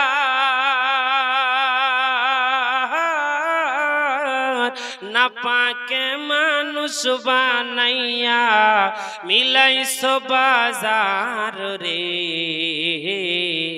কি খেলা খেলাইছো ও দয়াল রে, তুমি কাউকে দিলা 10টা সন্তান, জমি জায়গা নাই, আবার কাউকে দিলা কোটি টাকা, একটা সন্তান নাই। মরার পরে কাঁধে করে কে লইয়া যাবে তাহারে রে। কি খেলা খেলাইছো ও দয়াল রে, কথা বলেন ঠিক কিনা? আরো জোরে বলেন। ও নদীর একুল ভাঙে ও কুল ভাঙে, এই তো নদীর খেলা। সকাল বেলার ধনী রে তুই, ফকির সন্ধ্যা বেলা রে। কি খেলা খেলাইছো ও দয়াল রে দয়াল, তোর খেলা চমৎকার, না পাকে মানুষ বানাইয়া মিলাইছো বাজার রে। কি খেলা খেলাইছো ও দয়াল রে, ও বাবাজি আমার ভাইজানেরা। হালিমাতুজ জোহরা বলতেছে প্রাণের স্বামী মুহাম্মাদের ছোঁয়াটা একটু উটনির মধ্যে লাগাইয়া দাও, আমাদের উটনিটা সুস্থ হয়ে যাবে। জমিনের মধ্যে পড়েছিল বাবা। হারিস বলতেছে মুহাম্মাদকে যখন ওই শরীরের মধ্যে মুহাম্মাদের হাতটা লাগাইলাম, সঙ্গে সঙ্গে আমাদের উটনিটা সুস্থ হয়ে দাঁড়িয়ে গেল। সুবহানাল্লাহ। আরো জোরে বলেন সুবহানাল্লাহ। সুন্দরভাবে স্ট্রং ভাবে দাঁড়িয়ে গেল, আর যেন লাফাইতে শুরু করলো মুহাম্মাদের ছোঁয়াপে, আর ভাবছে যে আমার পিঠে যখনই চাপবে আমি দৌড়াতে শুরু করব। আরো জোরে বলেন সুবহানাল্লাহ। তায়েফের মহিলারা যে এসেছিল তারা কিন্তু খুব অ্যাটিটিউড দেখিয়ে, খুব ঘ্যাম দেখিয়ে আসছিল। হালিমার হরিণ তো অসুস্থ, উটনি তো অসুস্থ, রাস্তায় ঠিক মতো হাঁটতে পারছে না, তাদেরকে দেখিয়ে মহিলারা আরো জোরে জোরে উটনি চালায়। হালিমা দেখে মনটা খারাপ করে, তাই উটনি এবার মনে মনে ভাবছে তায়েফ থেকে যেই মহিলাগুলো এসেছিল মুহাম্মদ চাপার সঙ্গে সঙ্গে আমি তাদের আগে তায়েফ পৌঁছে দেব। সুবহানাল্লাহ। আরো জোরে বলো। আব্বাসি আমার ভাইজানেরা, সুখী মানুষেরা, মুহাম্মাদের ছোঁয়া পেয়ে বাবা উটনিটা যখন উঠিয়া গেল, বাবাজি আমার ভাইজানেরা, হালিমাতুজ জোহরা রাদিয়াল্লাহু তাআলা আনহা বলতেছে প্রাণের স্বামী গো, আপনি উটের মধ্যে উঠে যান, আপনার পিছে আমি মুহাম্মদকে নিয়ে উঠে যাব। আর একটু জোরে বলেন সুবহানাল্লাহ। আপনার পিঠে পিঠে আমি মোহাম্মদকে নিয়ে চেপে যাব। আহা স্বামী হারিস যেন উটের মধ্যে উঠে গেল। বিবি হালিমা হারিসের পিছে মোহাম্মদকে নিয়ে উঠে গেল। উটনিকে তো মারধর করে, উটনি কিন্তু আর চলে না, এত চাবুক মারে উটনি চলে না। উটনি আল্লাহকে বলে, আল্লাহ গো আমার জবানটা খুলিয়ে দাও, আমি আমার মালিকের সঙ্গে কথা বলবো। সুবহানাল্লাহ। আর একটু ধূপ যদি থাকে দিয়ে দেন, মশা কামড়াচ্ছে, মশা কামড় সহ্য হয় না রে। এ বাবাজি আমার ভাইজানেরা, এ সুখী মানুষেরা, বাবাজি আমার ভাইজানেরা, গভীর মনোযোগ দিবেন বাবা, এইদিকে ধ্যান দিবেন। আপনাদের এখানে একটু মশার জট কেমন হচ্ছে, বেশি নাকি? হ্যাঁ, মশার কামড় মানে বিরাট ব্যাপার, বুঝতে পারলেন? একবার দরুদ পড়েন, আল্লাহুম্মা সাল্লি আলা সাইয়্যিদ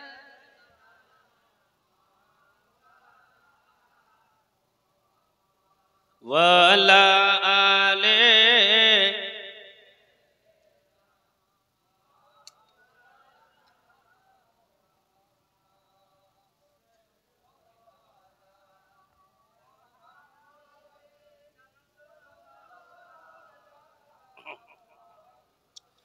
हरदम ज़ुबान से निकालो पाक नामे,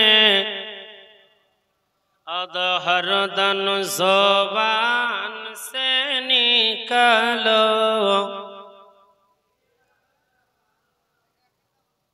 সাল্লাল্লাহু তাআলা সাল্লাম। মনোযোগ আছে তো? আছে তো? আমি কিন্তু জিজ্ঞাসা করব, শেষে আমি এখন বায়ান করছি, আপনারা শেষে বায়ান করবেন, ঠিক আছে না? আব্বাসি আমার ভাইজানেরা, হালিমাতুজ জোহরা যখন হারিসের পিছে উঠে গেল, হারিস উটনিকে তো মারে, উটনি কিন্তু আর চলে না, উটনি চলে না, উটনি চলে না। উটনি আল্লাহর কাছে বলতে আছে, আল্লাহ গো আমার জবানটা একটু খুলিয়া দাও, আমার হারিসের সঙ্গে আমি কথা বলবো। আমার আল্লাহ পাক বলে, উটনি রে তোর পেটে অন্য কেউ উঠে নাই, আমার হাবিবুল্লাহ উঠেছে, আমার মায়ার নবী উঠেছে, মায়ার নবীর খাতিরে তুই উটনির জবানটা আমি আল্লাহ খুলিয়া দিলাম। সুবহানাল্লাহ। উটনি বলতাছে, ও মালিক হারিস, তুমি আমাকে যতই মারো না কেন আমি কিন্তু এক পা আগাবো না। বলে কিসের জন্য আগাবে না? বলে তুমি কি জানো না কিসের জন্য আগাই না? বলে বলবি তো কিসের জন্য আগাই না? বলে তুমি মোহাম্মদকে তোমার পিঠে কেন দিয়েছো? যতই মারো না কেন আমি চলবো না। কেন চলবে না? মুহাম্মাদুর রাসূলুল্লাহ সাল্লাল্লাহু তাআলা আলাইহি ওয়াসাল্লাম হারিজের পিছে আসে বলে উটনি আর চলবে না। বলতে আছে, ও হারিস তুমি আমার মালিক হতে পারো, তুমি আমার গুরু হতে পারো, তুমি কি জানো, তুমি কি জানো যেই মোহাম্মদ তো আমার পিঠে উঠেছে ওই কিন্তু সাধারণ মানুষ নয়, উনি হলেন দো জাহানের বাদশা নবী। ও হারিস তুমি এক কাজ করো, তুমি আমাকে আর মারিও না, তুমি পিছে চলে যাও, হালিমাকে আগে দিয়ে দাও, আমার মোহাম্মদকে যদি আগে দিয়ে দাও আমি চলতে শুরু করব। জোরে বলেন সুবহানাল্লাহ। রাওয়ায়াতের মধ্যে আসছে বাবা মুহাম্মাদুর রাসূলুল্লাহকে যখনই আগের মধ্যে উঠিয়ে নিলেন, হারিস যখন পিছে উঠে গেল, এত দূরত্ব চলতে শুরু করলো, এত স্পিড যেতে শুরু করলো, তায়েফ থেকে যেই মহিলাগুলো এসেছিল হালিমাতুজ জোহরার আগে, তাদের আগে তার উটনি যেন বাড়িতে পৌঁছে দিল। জোরে জোরে বলেন সুবহানাল্লাহ। তায়েফের মহিলারা দেখতে পেল মহিলা, আহা হালিমার এত উটনিটা যাওয়ার সময় হাঁটতে পারছিল না, এখন কেন এত স্পিড চলে? বাড়ি পৌঁছার পরে মহিলারা হালিমার বাড়িতে এসেছে। ও হালিমা তো জোহরা, যাওয়ার সময় তোমার উটনি চলতে পারছিল না, তুমিও যেন কেমন করতেছিলা, সত্যি করে বলো তুমি কি করেছো? তুমি কি উটনিটাকে চেঞ্জ করেছো? বলে আল্লাহর কসম করে বলি আমি উটনি চেঞ্জ করি নাই।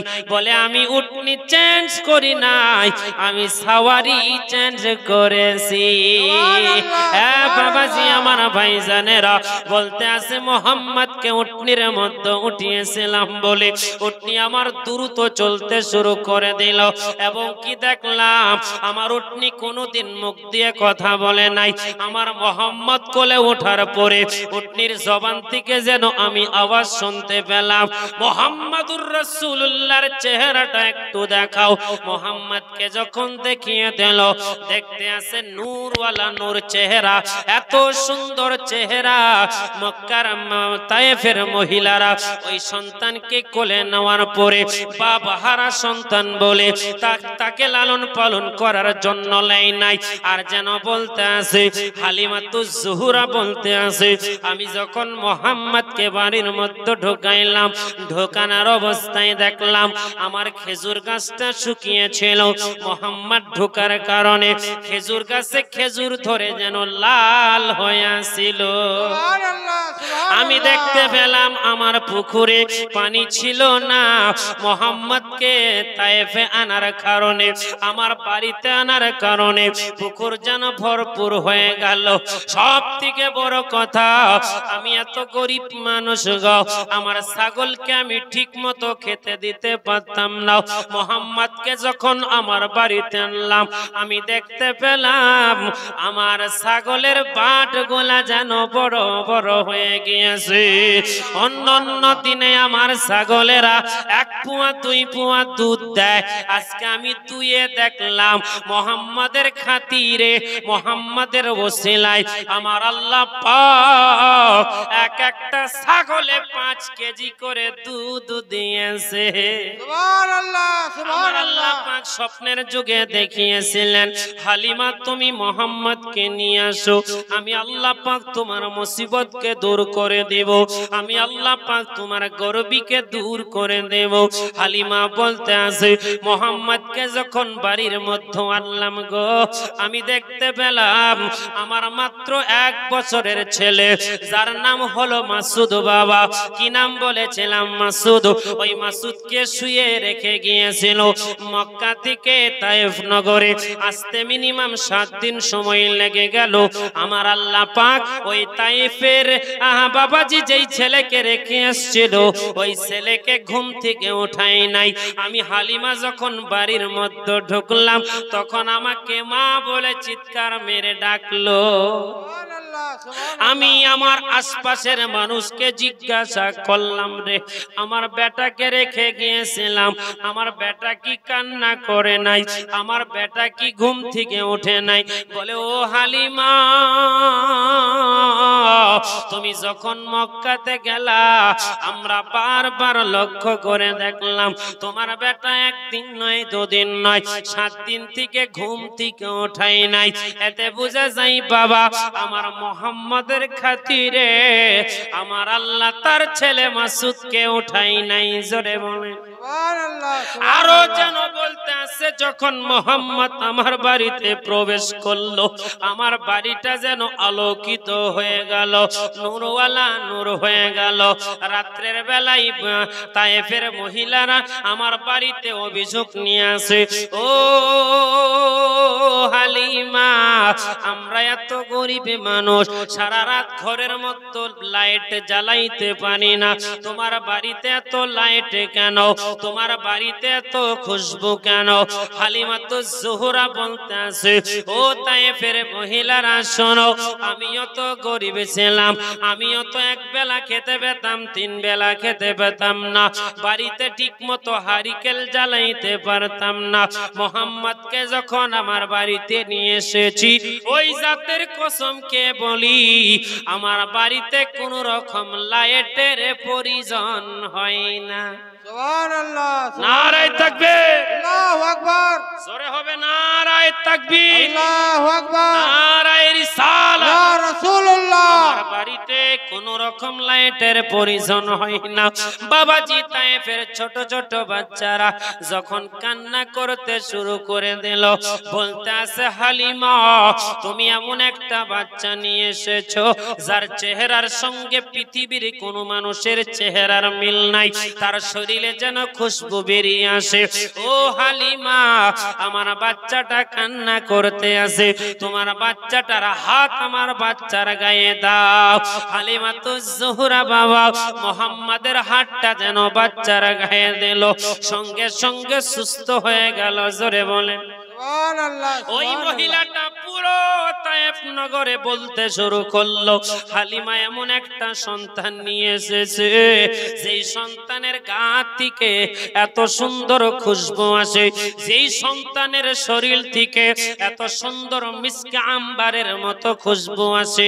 ওই সন্তানের কাছে আমার ছেলে বনে বহুদিন যাবত বেমার ভালো হচ্ছিল না, এত ডাক্তার দেখাইলাম, এত কবিরাজ দেখাইলাম, আমি কিছুতেই সন্তানকে সুস্থ করতে পারছিলাম না। দয়ার নবী মায়ার নবী আমি হালিমার বাড়িতে এসেছি, মুহাম্মাদের হাতের ছোঁয়া পেয়ে আমার ছেলে সুস্থ হয়ে গেছে। সুবহানাল্লাহ আরো জোরে বলেন সুবহানাল্লাহ মোহাম্মদ যখন হাত মুবারকটা দিয়ে দিল, সুস্থ হয়ে গেল। বাবা পুরো তায়েফে যেন খবর চলে গেল, যাদের বড় বড় বেমার হয়েছে, যাদের বড় বড় অসুখ হয়েছে, আর কারো কাছে যাওয়ার দরকার নাই, সোজাসুজি হালিমার বাড়িতে চলে আসে। হালিমা গো বেয়াদবি ক্ষমা করবে, অমুক বাড়িতে শুনলাম তোমার বেটা নাকি অনেক ক্ষমতাওয়ালা, তোমার বেটার চেহারাতে নাকি নূর চমকায়, আমি অনেক দিন যাবত বেমারে পড়ে রয়েছি, আমাকে একটু তোমার বেটার হাতটা আমার মাথায় দিয়ে দাও, তাতে আমার আল্লাহ যেন আমাকে সুস্থ করে। হালিমা বলতে আছে বাবা এমন করে চলতে চলতে পুরো তায়েফের মানুষেরা আমার বাড়িতে ভিড় ভাট্টা শুরু করলো, আমি ভিড় সহ্য করতে পারলাম না। মুহাম্মাদের পা মুবারক দিয়ে, মুহাম্মাদের হাত মুবারক দিয়ে সুন্দর একটা বালতির মধ্যে পানি শুয়ে বাবা মুহাম্মাদের পা পানির মধ্যে দিলাম। যারা বেমারি ব্যক্তিরা আসে, যারা অসুস্থ ব্যক্তিরা আসে, ওই পানি যদি চুল পরিমাণ খাওয়াই দিতাম, মুহাম্মাদের পায়ের পানির ওসিলায় তারা সুস্থ হয়ে যেত। সুবহানাল্লাহ আর সুবহানাল্লাহ একটু জোরে বলা হবে না? সুবহানাল্লাহ আমাদের ছেলেবেলে কি এরকম নাকি? আমরা বাবা কেমন মসজিদে ঢোকার আগে বিড়ি টান মারি, ঠিক না? এই টাইম নাই রে, দুটা টান মার, ভুক ভুক করে দুটা টান মেরে ঢুকে গেল। মৌলভী সাহেব দেখ, মৌলভী সাহেব রে, হ্যাঁ মুখের মধ্যে গন্ধ নিয়ে তুমি মসজিদে ঢুকে গেলা, দুর্গন্ধ একবারে খক খক করতে শুরু করলা। ওখানে যত কাশ, যত নাকের পুটা বাইরে না ফেলে সব মসজিদে ফেলতে শুরু করছে। বুঝতে পারছেন আমাদের হাল হচ্ছে এরকম। আমি দেখতে পাই বাবা আমার মসজিদে রেকর্ডিং হচ্ছে, বুঝতে পারছেন সব কথা বলা যাবে না।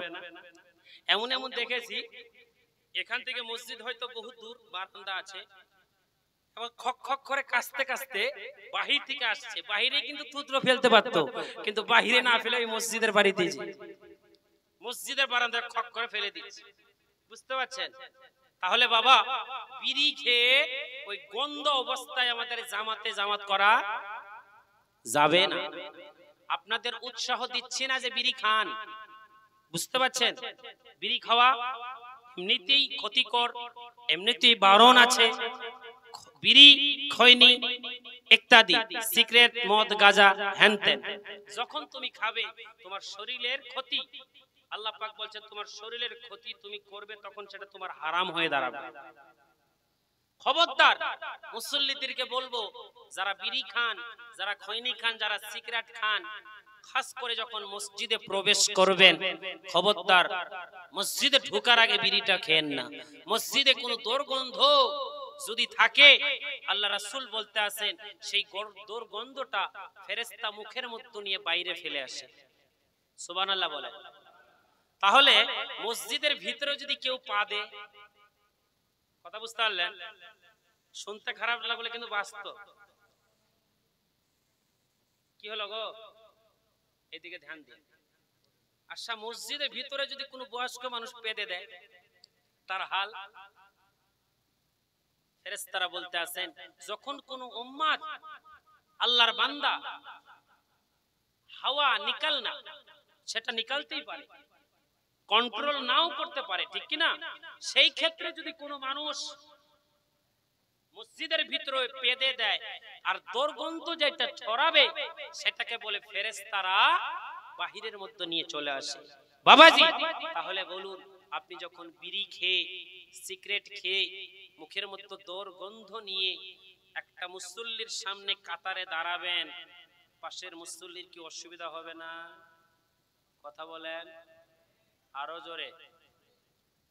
নাকি খাবেন? আরো খাবেন? মুলবি সাহেব খেতে বলে নাই, বারণ করেছে, বুঝতে পারলেন? যারা খান তাদেরকে বলবো, বাবাজি ছেড়ে দেন। ওই সারাদিন ঘুরঘুর ঘুরঘুর করে কাশছেন, হ্যাঁ, কষ্ট লাগে, মনে দুঃখ লাগে, বিড়ি খেয়েন না। আপনি মাসের মধ্যে যদি দিন 1 প্যাকেট করে বিড়ি খান, একটা বিড়ির প্যাকেটের দাম কত?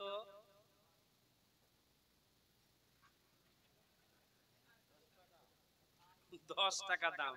তাহলে মাসে কত হচ্ছে? 300 টাকা। এই 300 টাকা দিয়ে যদি আপনি ফল ফালান্তি খান, তাহলে আপনার শরীরে কাজে দিবে। কথা বলেন ঠিক কিনা?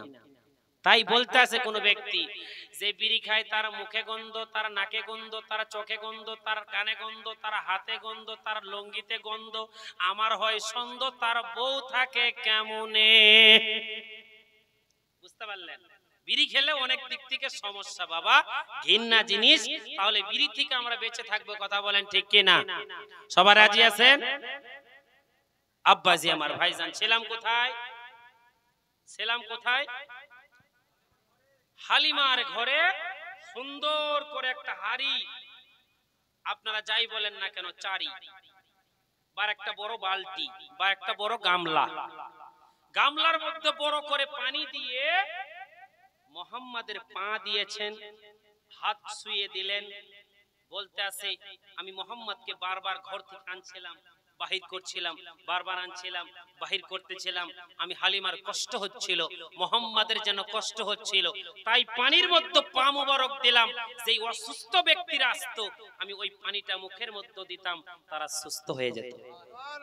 আরো জোরে বলেন আহা। পাইলে নিরালাই গো নবী, পাইলে নিরালাই, পাইলে নিরালাই গো নবী, পাইলে নিরালাই।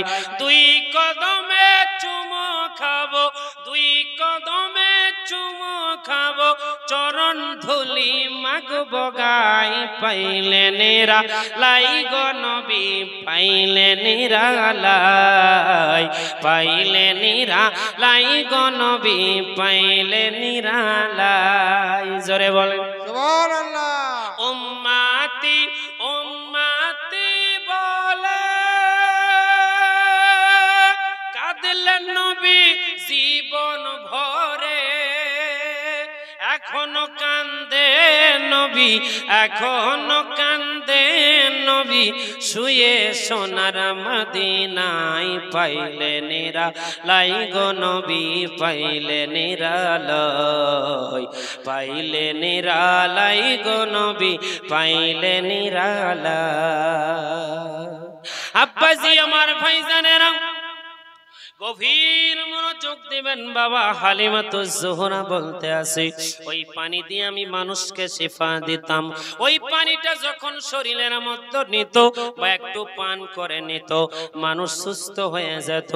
আমার মুহাম্মদ যখন আস্তে আস্তে বড় হতে লাগলো বাবা, আমি সুন্দর করে একটু দুলনা বানাইলাম। কি বানাইলাম? দোলনা। আপনারা কি বলেন? দোলনা বানাইলাম, আমি মোহাম্মদকে দোলনার মধ্যে শুয়ে রাখলাম।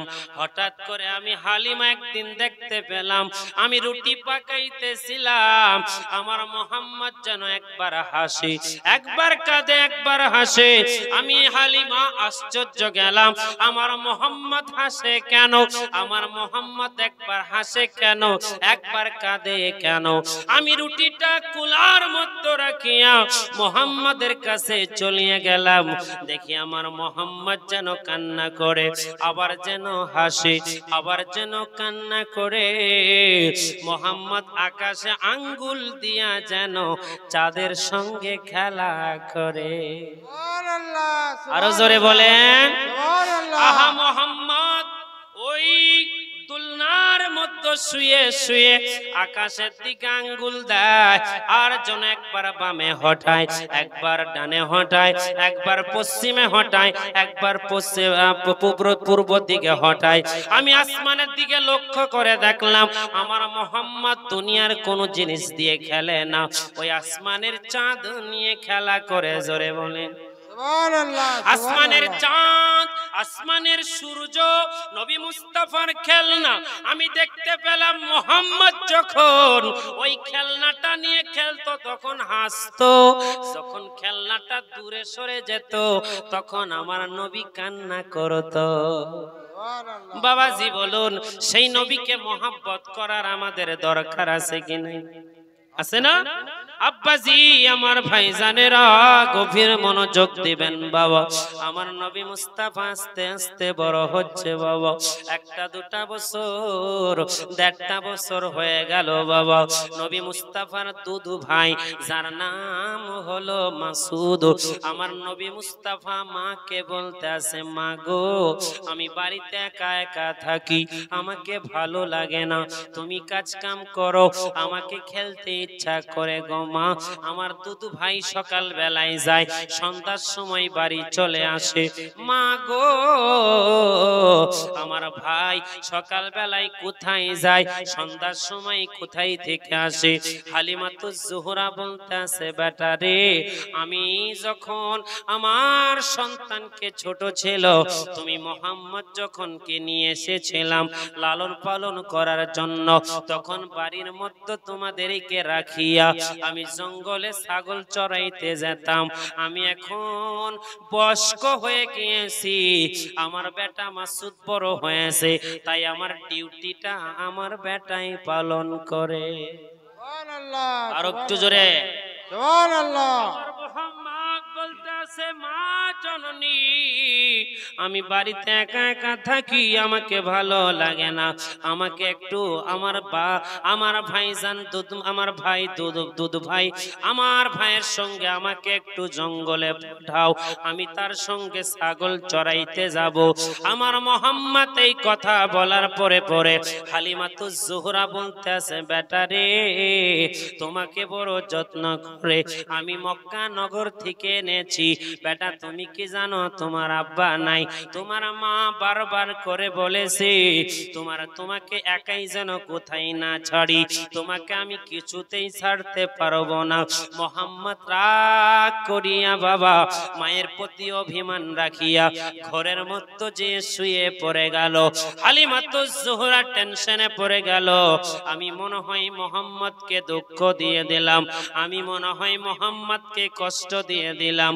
মোহাম্মদের কাছে যাইয়া মাথার মধ্যে হাত বোলাই আর বলে, বেটা কান্না করিও না, কান্না করিও না, তোমার ভাই যখন বাড়িতে আসবে আমি তার সাথে আলোচনা করব, যদি সেরকম সুবিধা বুঝি আমি তোমাকে জঙ্গলে ছাগল চড়াইতে পাঠাবো। আর একটু জোরে বলুন সুবহানাল্লাহ। মোহাম্মদ তুমি টেনশন করিও না, চিন্তা করিও না, তুমি যদি রাগ করো কেমন করে হবে? তুমি যেই দিন আমার বাড়িতে পা দিয়েছো গো মোহাম্মদ, সেই দিন থেকে আমার বাড়িতে আল্লাহ বরকত দিয়েছে, আমার ছাগলে বরকত দিয়েছে, আমার গাছে বরকত দিয়েছে।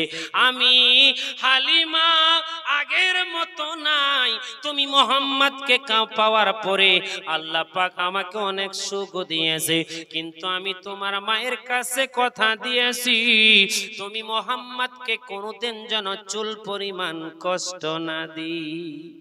সুবহানাল্লাহ মোহাম্মদ বলতে আছে ঠিক আছে মা, বাড়িতে একা একা থাকি, আমার আমার ভাই মাসুদ যখন আসবে দয়া করে আমাকে একটু তার সাথে ছাগল চড়াতে পাঠায়ো মা। বড় ইচ্ছা করে ভাইয়ের সাথে যেতে, ভাইয়ের সঙ্গে যাব, আবার ভাইয়ের সঙ্গে আমি বাড়িতে ফিরে আসব। ব্রাদার মিল্লাত ইসলামী আমার সুখী মানুষেরা, সন্ধ্যার সময় মাসুদ আসছে। আসার পরে মোহাম্মদ এবং মাসুদ যেন ঘরের মধ্যে যুক্তি করতে আছে। জোরে বল সুবহানাল্লাহ। যুক্তি করছে মোহাম্মদ, তুমি একা একা বাড়িতে থাকো, তোমাকে কি ভালো লাগে? মোহাম্মদ বলতে আছে দাদা তুমি জঙ্গলে ছাগল চড়াইতে যাও, আমার বড় ইচ্ছা করে যেতে, আমার মাকে আমি বললাম আমার মা আমাকে পাঠাবে না।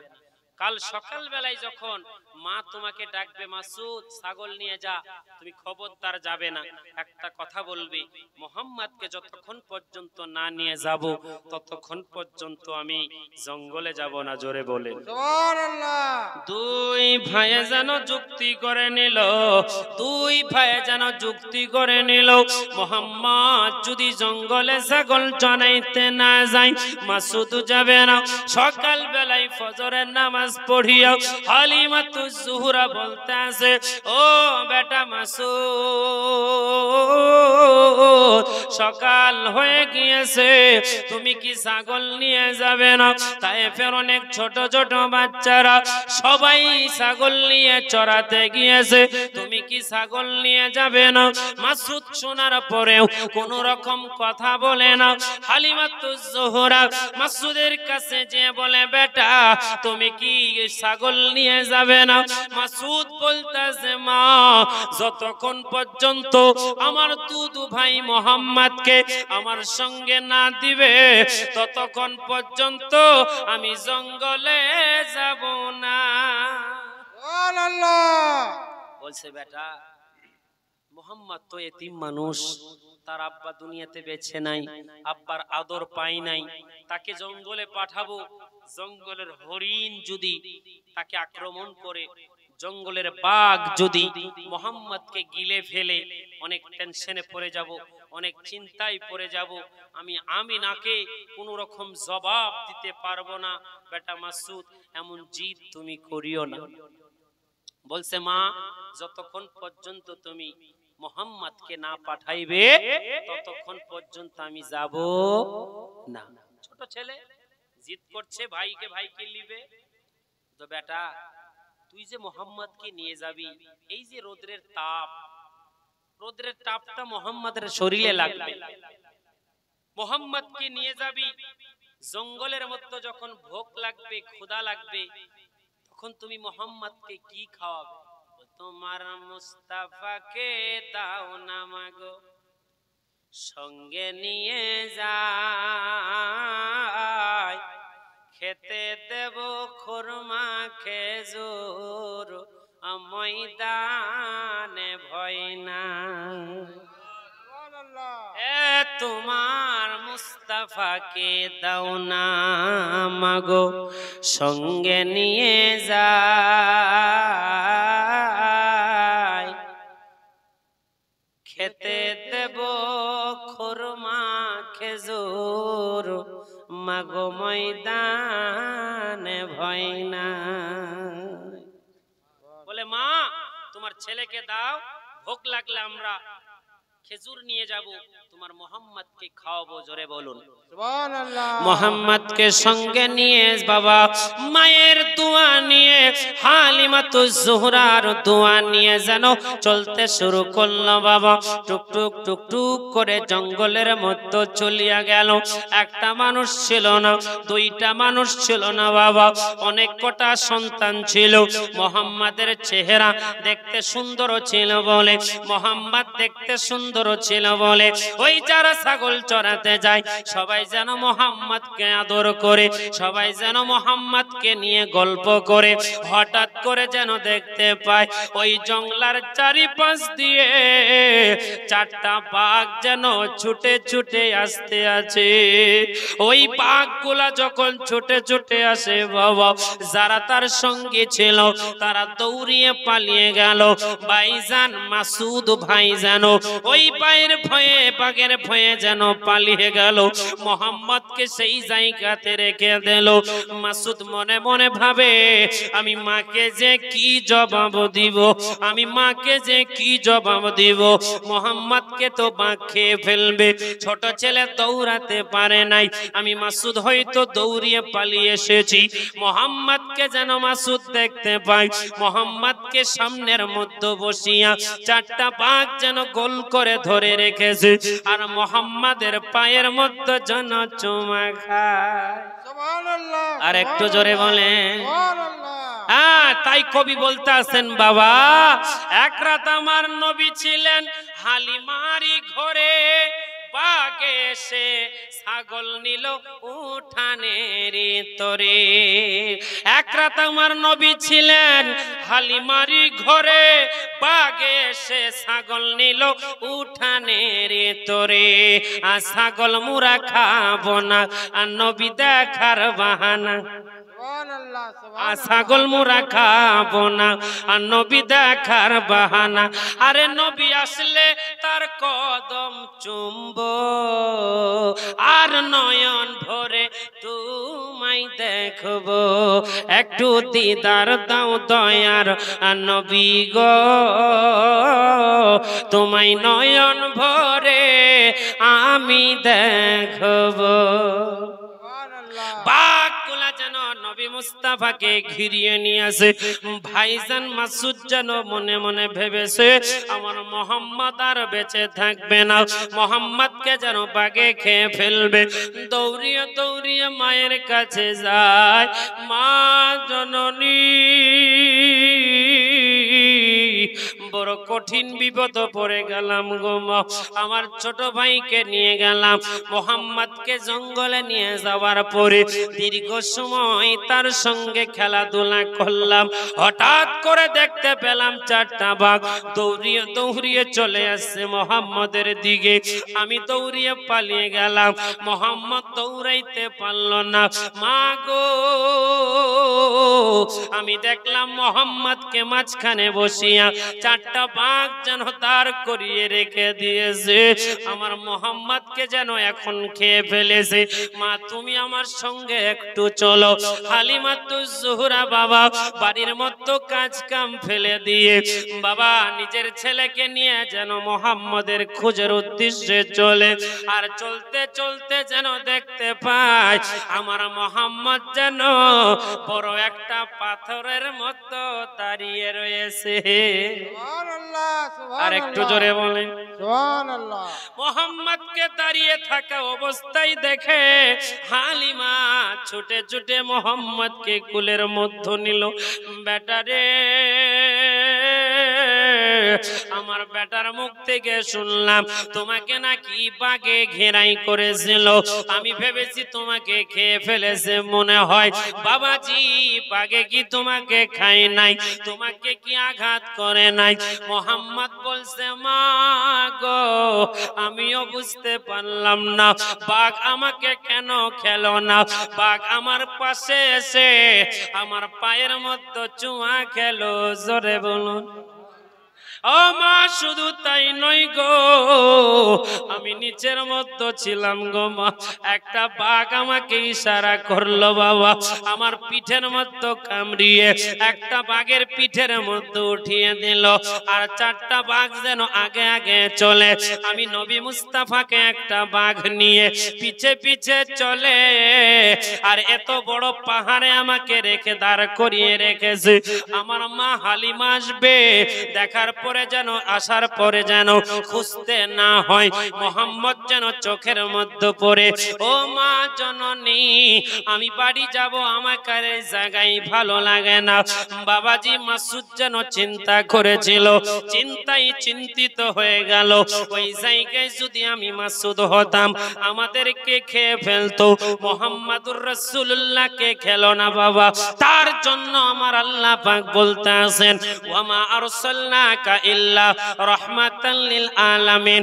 ও নবী গো, আপনাকে পাঠাই নাই, যদি পাঠিয়েছি সারা বিশ্বের জন্য রাহমাতাল লিল আলামিন করে পাঠিয়েছি। জোরে বলো সুবহানাল্লাহ। এ বাবাজি আমার ভাইজানেরা, আপনি ভাবিয়েন না শুধু আপনার জন্য নবী রহমত, আপনি ভাবিয়েন না আপনাদের এলাকার জন্য শুধু রহমত। আমার আল্লাহ পাক বলেন নবী গো, আপনি হিন্দুদের জন্য রহমত, আপনি খ্রিস্টানদের জন্য রহমত, আপনি নেপালিদের জন্য রহমত, আপনি ভারতের রহমত, আপনি সৌদি আরবের রহমত, আপনি পশুদের রহমত, আপনি কুকুরের জন্য রহমত, আপনি নবী জানোয়ারের জন্য রহমত, আপনি নবী বাঘের জন্য রহমত। ওই নবীকে বাঘে চিনতে পারল গো, আমরা কিন্তু চিনতে পারলাম না। ওই নবীকে জংলার হরিণা চিনতে পারলো, আমরা উম্মত হয়ে চিনতে পারলাম না। ওই নবীকে বাবাজি নদীর পাথরে সালাম দিয়ে নবীকে শ্রদ্ধা জানাইলো, নবীকে সালাম জানাইলো, পাথর হয়ে নবীকে চিনতে পারলো। আমরা নবীর উম্মত হয়ে আজ পর্যন্ত নবীকে চিনতে পারলাম না। নবীকে যদি চিনতে পারতাম বাবা, 5 ওয়াক্ত নামাজ পড়তাম, আমরা নামাজ কাজা করতাম না। সুবহানাল্লাহ। আমরা বলি আমরা নবীর দেওয়ানা, বিড়ি খাওয়া ছাড়বো না, ঠিক নাই? আমরা নবীর দেওয়ানা, হিরোইন খাওয়া ছাড়বো না। আমরা নবীর দেওয়ানা, লটারি টিকিট কাটা ছাড়বো না। এবার বলবে যে হ্যাঁ কলজেতে হাত দিয়েছে মুলবি নাকি, কলজেতে হাত দিয়েছে। বাবাজি আমরা বলে থাকি আমরা নবীর দেওয়ানা, চিটিংবাজি ছাড়া কিছুই চলবে না। আমরা নবীর দেওয়ানা, বেহক পথে চলবো, সোজা রাস্তা কোনোদিন যাব না, ঠিক না? নবীর দেওয়ানা যারা হবে তারা নামাজ ছাড়বে না। কথা বলেন ঠিক কিনা? ঠিক। মসজিদে ইমাম সাহেব জায়গা দিতে পারবে না যদি সত্যিকারের রাসূলের প্রেমিক তোমরা হয়ে থাকো। জোরে বলেন সুবহানাল্লাহ। আর একটু জোরে বলেন। সুবহানাল্লাহ। আব্বাজি আমার ভাইজানেরা, সখী মানুষেরা, নবী মুস্তাফাকে কুলের মধ্যে উঠিয়া গালের মধ্যে যেন চুমা খেলো, কপালের মধ্যে চুমা খাইয়া হালিমাতুজ জোহরা কোলের মধ্যে উঠাইয়া নিয়ে গুটি গুটি পায়ে বাড়িতে চলে এলো। বাবাজি আমার নবী মুস্তাফা এমন করে বড় হতে হতে বাবা, আহা হালিমার স্বামীর নাম কি বলেছিলাম? বিবা বেটা হারিস। হারিস বলতে আছে আমি মোহাম্মদকে ওই জায়গায় বাড়িতে রাখিয়া একটু বাজারের উদ্দেশ্যে গিয়েছিলাম। আমাকে সবাই যেন সম্মান জানায়, আমাকে সবাই যেন সালাম জানায়। আমি এত গরিব মানুষ ছিলাম, বাবাজি আমাকে আমার সঙ্গে কেউ কথা বলতো না, আমাকে কেউ পাত্তা দিত না। আমাদের এলাকাও সেরকম জিনিস, যারা ধনী মানুষ তাদেরকে প্রাধান্য দেই, যারা ধনী মানুষ তাদেরকে ইজ্জত করি, যারা গরিব মানুষ তাদের কোনো ভ্যালু নাই, ঠিক না? ধনী মানুষ যে ফয়সালা করবে ওইটাই ফয়সালা, গরিবের কোনো রকম ডিসিশন নেওয়ার দরকার নাই। বাস্তব কথা বলছি নাকি ভুল বলছি? আব্বাজি আমার ভাইজানেরা, সব ধনীরা আবার এক না, ঠিক না? সব ধনী এক না। ওই তো বললাম যে সকাল বেলায় তুমি ধনী, সন্ধ্যার সময় ফকির, সবই আল্লাহর লীলা খেলা। কথা বলেন ঠিক কিনা? আব্বাজি আমার ভাইজানেরা, হারিস বলতে আছে পৃথিবীর মানুষেরা মুহাম্মাদের মর্যাদা আমার শরীরের মধ্যে যেন লাগিয়ে গেল। বাজারের মধ্যে গেলাম বাজার করার জন্য, সবাই যেন আমাকে জড়িয়ে ধরে, সবাই যেন আমার হাতে চুমে। আমি একটা জিনিস বুঝতে পারলাম গো, এত সম্মান এত ইজ্জত একমাত্র একটাই কারণ, সেইটা হলো আমার ছেলে মোহাম্মদ। বাড়িতে এসে বিবিকে বলে, বিবি গো, যেই তায়েফের বাজারে যাওয়ার পরে আমার সঙ্গে কেউ কথা বলতো না, কেউ আমাকে পাত্তা দিত না। আজকে বাজারও গেলাম, সবাই আমার হাতে চুমে, সবাই আমাকে সম্মান জানায়, সবাই আমাকে সেলুটও জানায়। হালিমা বলতে আছে ও প্রাণের স্বামী, এর মূল কারণ হলো আমার নবী। জোরে জোরে বলেন সুবহানাল্লাহ। আবার কোন একদিন বাবা নবী মুস্তাফা বড় হতে লাগলো বাবা, হঠাৎ করে আবার যেন তার বড় ভাই মাসুদ বলতে আছে, মা গো দীর্ঘদিন পেরিয়ে গেল, আমার মোহাম্মদকে আমি জঙ্গলে নিয়ে যাই নাই ছাগল চড়ানোর জন্য। মা গো তখন তো ছোট ছিল, বাঘে এসে ঘিরাই করেছিল, বাঘে তো মোহাম্মদকে কোনো ক্ষতি করে নাই, এখন মোহাম্মদ একটু বড় হয়েছে, মা গো আমাকে আর একবার মোহাম্মদকে দাও, মোহাম্মদকে নিয়ে জঙ্গলে যাব। জোরে বলেন মোহাম্মদকে এক কথাই মা যেন ছেড়ে দিল। মা বুঝতে পেরে নিয়েছে আমার মোহাম্মদ পৃথিবীর বুকে যেই কোনায় যাক না কেন, গাছে হলে নবীকে চিনতে পারবে, হরিণ হলে নবীকে চিনতে পারবে, বাঘে হইলে নবীকে চিনতে পারবে, হাতি হলে নবীকে চিনতে পারবে, তারা নবীকে সেলুট জানাইবে, কিন্তু নবীকে চুল পরিমাণ ক্ষতি করবে না। জোরে একবার নারে তাকবীর, নারায়ে রিসালাত। ও সোনার চান বন্ধুরা, মায়ের কথা শুনিয়া আব্বাজি মোহাম্মদকে যেন সারিয়া দিল, কপালের মধ্যে চুমা দিয়ে দিল। ও বেটা মোহাম্মদ, জঙ্গলে যাইতেছো ছাগল চড়ানোর জন্য, খবরদার ভাইয়ের সাথ কিন্তু ছাড়বে না।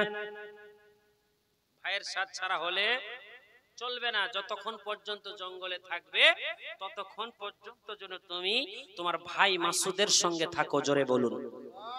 আব্বাজি আমার ভাইজানেরা বলে, মা ঠিক আছে, টেনশন করিও না, চিন্তা করিও না গো মা। এই কথা বলিয়া বিদায় নিল জঙ্গলের উদ্দেশ্যে। মোহাম্মদ বলে, আমি যখন বিদায় নিয়ে নিলাম আমার দাদা মাসুদের সঙ্গে জঙ্গলে পৌঁছে গেলাম, দীর্ঘ সময় পরে দেখতে পেলাম গো জঙ্গলার থেকে সাদা কাপড় পরা ব্যক্তি দুইটা উড়ে উড়ে এসে আমি মোহাম্মদকে যেন উড়িয়ে নিয়ে চলে গেল।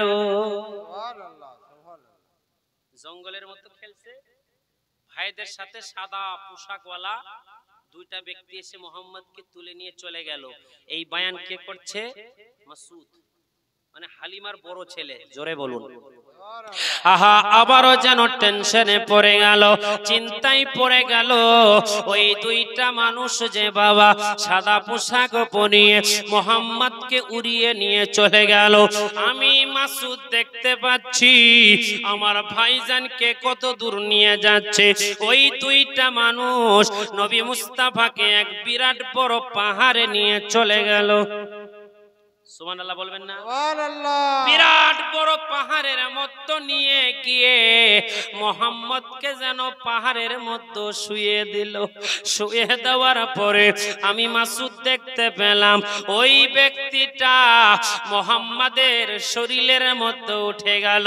শরীরের মধ্যে উঠে যে বড় একটা চাকু দিয়ে নবী মুস্তাফার পুরো শরীরটা যেন চিরে দিল। পুরো শরীরটা যখন চিরে দিল, আমি মাসুদ আর সহ্য করতে পারলাম না। আমি আজ বুঝতে পেরে গেলাম আমার ভাই আর দুনিয়াতে বেঁচে থাকবে না। আমি মাকে যে খবরটা দিগা দৌড়িয়ে দৌড়িয়ে বড় ভাই আম্মা জানের কাছে যে বলে, মা গো তুমি আমাকে মাফ করে দাও, ক্ষমা করে দাও। এর আগের দিন হয়তো বাঘ তোমার মোহাম্মদকে খাই নাই, আজকে কিন্তু দুইটা ব্যক্তি এসে মোহাম্মদকে উড়িয়ে নিয়ে গিয়ে আমার চোখের সামনে সিনাটা ফেরে দিল, বড় চাকু দিয়ে সিনাটা ফেরে দিল। আমি মাসুদ নিজ চোখে দেখলাম। হালিমাই কথা শোনার পরে চোখের পানি ফেলতে শুরু করলো, কাঁদতে শুরু করলো। বড় বেটা ওটার গালে একটা চোর মেরে দিল। তোকে বারবার বলেছিলাম বেটা মোহাম্মদকে জঙ্গলের মধ্যে নিয়ে যাস না, মোহাম্মদ যদি দুনিয়া থেকে বিদায় নেয় আমি তার মা আমিনাকে কি জবাব দিব, তার দাদু আব্দুল মুতাল্লিবকে কি জবাব দিব। বেটা আর বেশি কথা বলার সময় নাই, চলো যেই জায়গায় তুমি ছিলে ওই জায়গাতে তুমি আমাকে নিয়ে চলো। বাবাজি মা জননীকে নিয়ে মোহাম্মদের উদ্দেশ্যে রওনা হয়ে গেল।